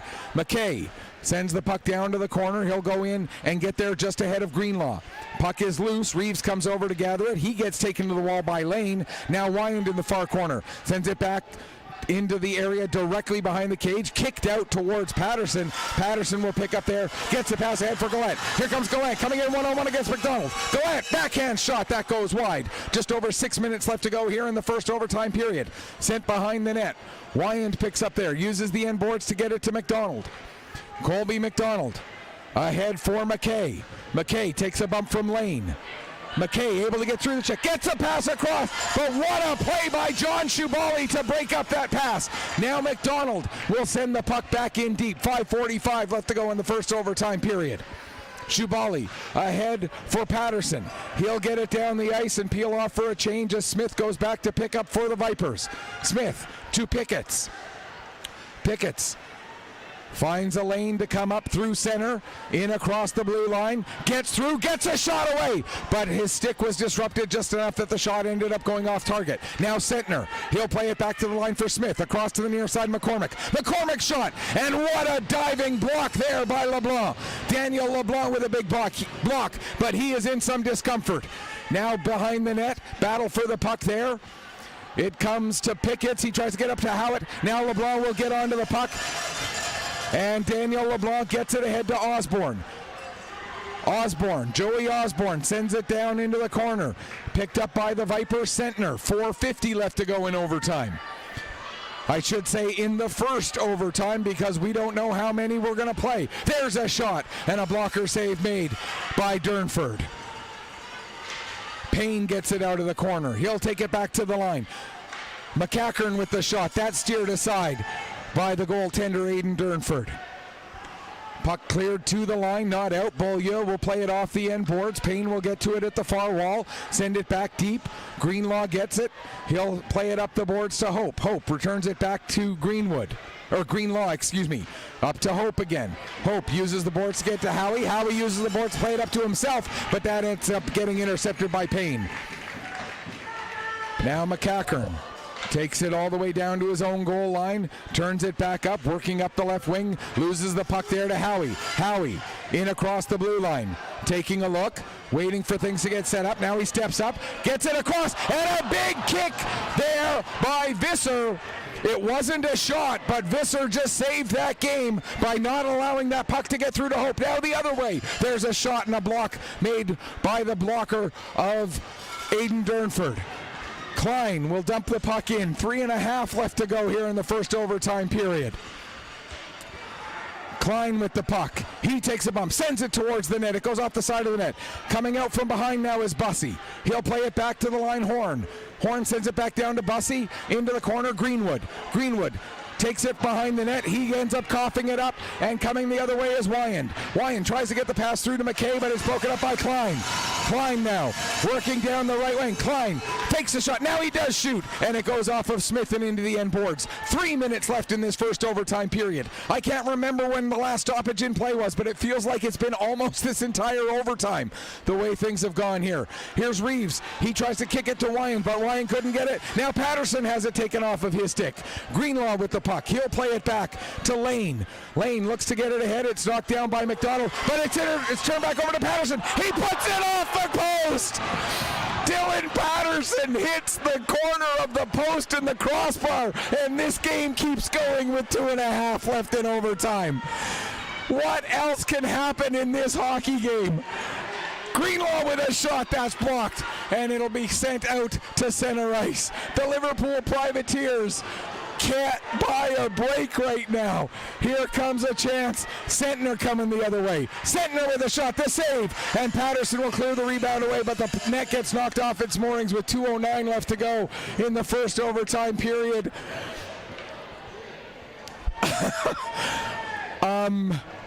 Yeah. There's no point in recapping all that. You all seen it, just like we did. 2:09 to go in OT number 1. We're still going. Face off to the right of Durnford. The show continues. 1-1 the score. Both goals coming in the second period, Now here's a chance for Hope. Hope with a shot, the save, rebound! And then the puck did not cross the line. I kept a very close eye on that puck. It never crossed the line. The net ended up getting knocked loose. The puck did not cross the line. How did Visser get a pad on that line, though? I have no idea, but I kept my eye very closely on that puck. Despite what the fans up in the turret are saying, it did not cross the line. No goal. That is the correct call. And the story of that is, other than what we just said, 2 minutes left in overtime number 1 of the Atlantic semifinal, and 17-year-old Sam Hope is on the ice. That tells you the maturity and the skill that he possesses already, where the coaching staff is confident to put him out there at this stage of this game. And look, he almost won it. And Hope almost won it. Yeah, exactly. What a play by Sam Hope. What a play by Noah Visser to keep that puck from crossing that goal line. Off of the draw. LeBlanc with a shot. That goes into the end glass. Puck comes up. Beaulieu. He'll play it across to McCormick. McCormick uses the boards, gets it to McKay. McKay across the line, working down the left wing. Fires a shot. That goes up into the glass, comes all the way around. Battle along the near side. Now it comes up to Hope. Hope has it taken from him by McKay, but it ends up going to Horn. Horn gets it back out across the blue line. Brought back in again by Reeves. Shubali will pick up the loose puck. Take it behind his own net. 87 seconds left in overtime. Overtime number 1. Shubali ahead for Hope. Hope to Osborne. Osborne trying to get it towards the front of the net. Knocked away by McKay. Now to Beaulieu in the near corner. Beaulieu ahead. That pass does not reach McKay. That will be an icing with 1:05 left to go in overtime.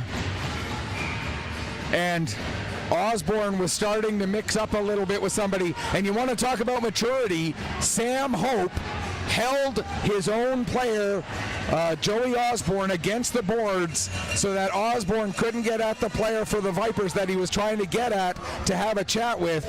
Sam Hope showing great maturity and great leadership as a 17-year-old in this Junior B championship. Talk about him. We talk about Zach Lorette of the Antigonists, both 17-year-old. One's a first-year junior. One is going to be. He's a U18 player this year. Age is just a number, and the kids are all right.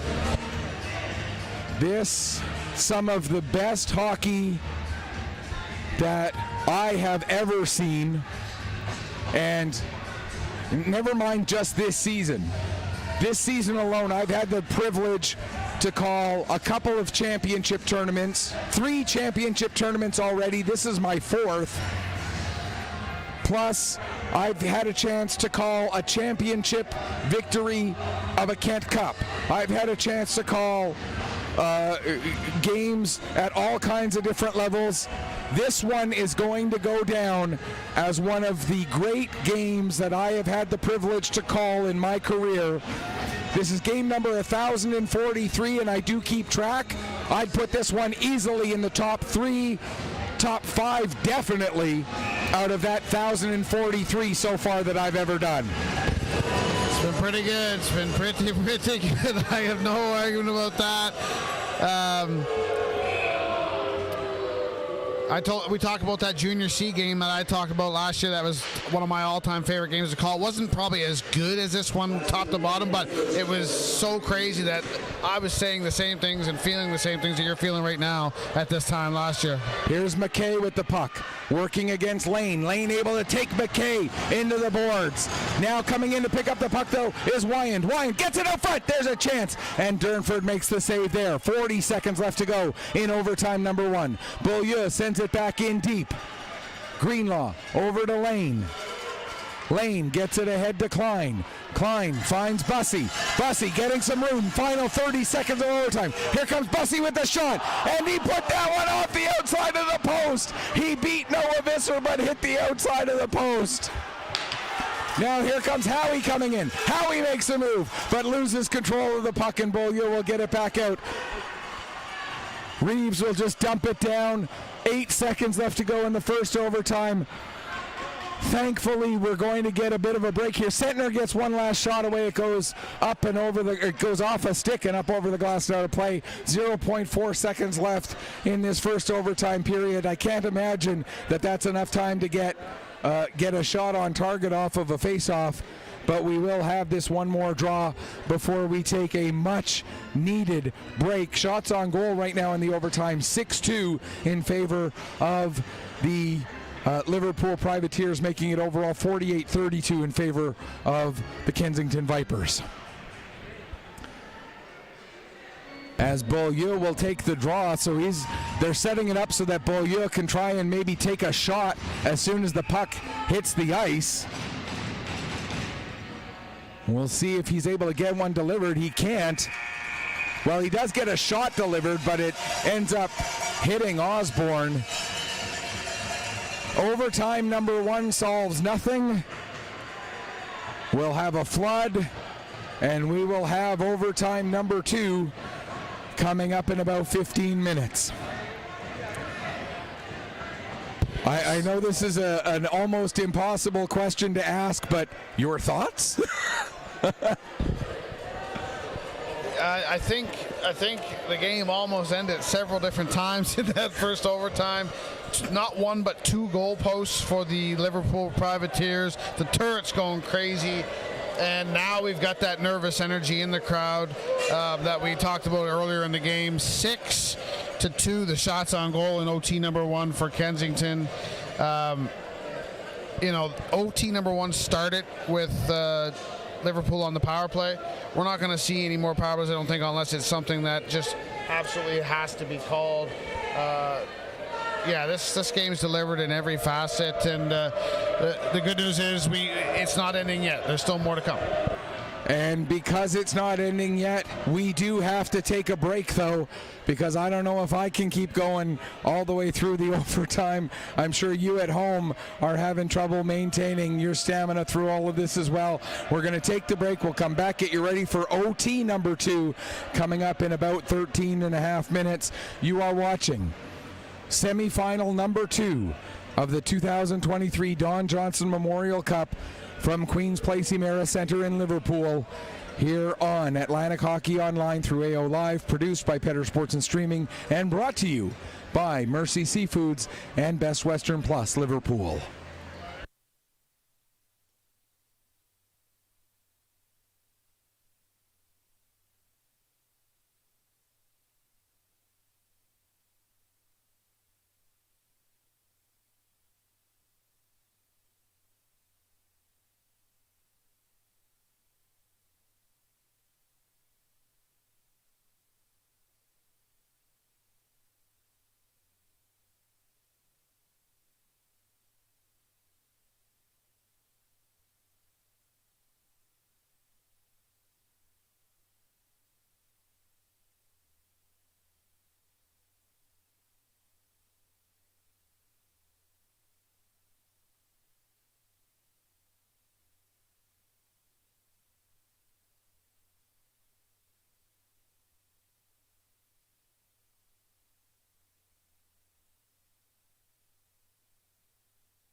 Welcome back.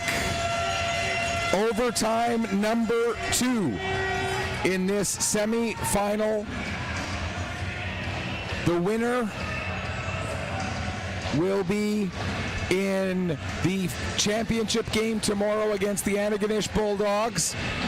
Bulldogs obviously loving the fact that this game is going into double overtime, because that means that tomorrow whoever comes out of this game will have that much more fatigue, will have that much more adversity to deal with as we get this second overtime underway.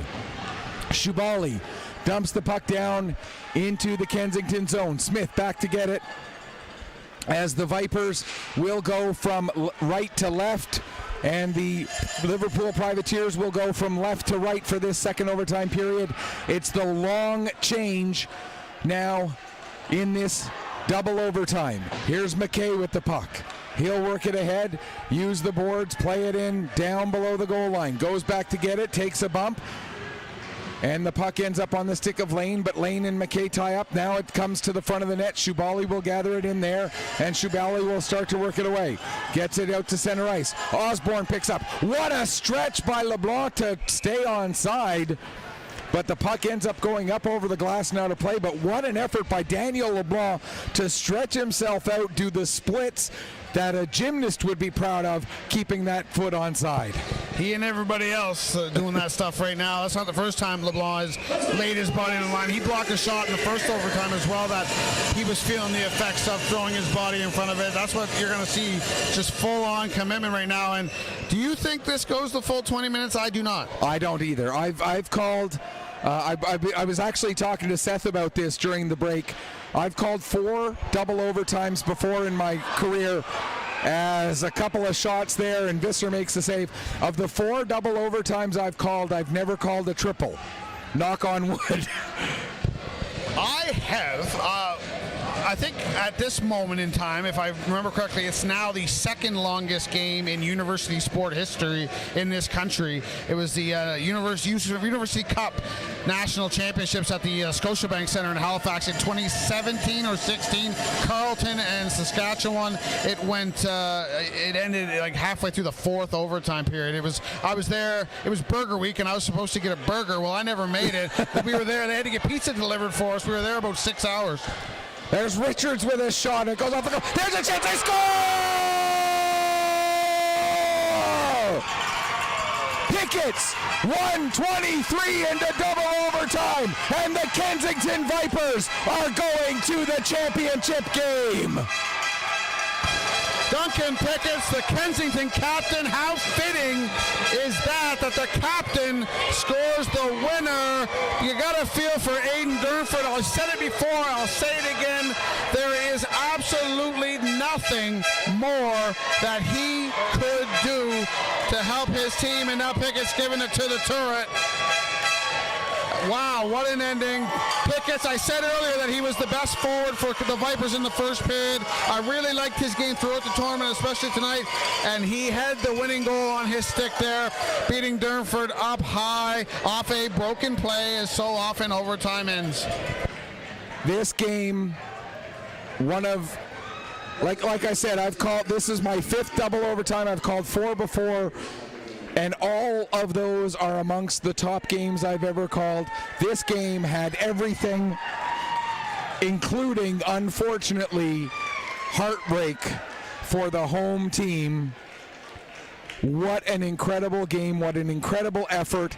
You can't help but feel for Liverpool, but right now, the Kensington Vipers, they are on top of the world. They will play Antigonish tomorrow.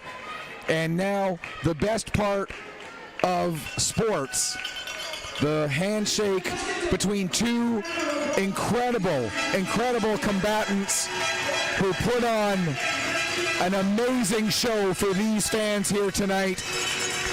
These fans were treated to 40 players who put everything on the line for 71 minutes and 23 seconds of hockey. As Duncan Pickett gets the goal, his 3rd goal and 3rd point of the tournament. Richards with an assist. And Centner gets an assist in his first game back after missing 2. So again, that's Pickett's from Richards and Centner. Pickett's third goal, third point of the tournament. And we talked about this off air. I know who my picks are for players of the game, despite who scored in overtime. My 2 picks for players of the game are the 2 guys who were wearing the extra padding all night long. Has to be. Has to be. There's no argument against it, really, is there? I can see someone saying, well, it should be Pickett's because he scored the overtime winner, but I don't know how you go against Visser. That's the low-hanging fruit, man. Use your head. And I know you are. I know we and you are sharing a brain here. It's the goaltenders all day. Yeah, and for Liverpool, if it is not Durnford,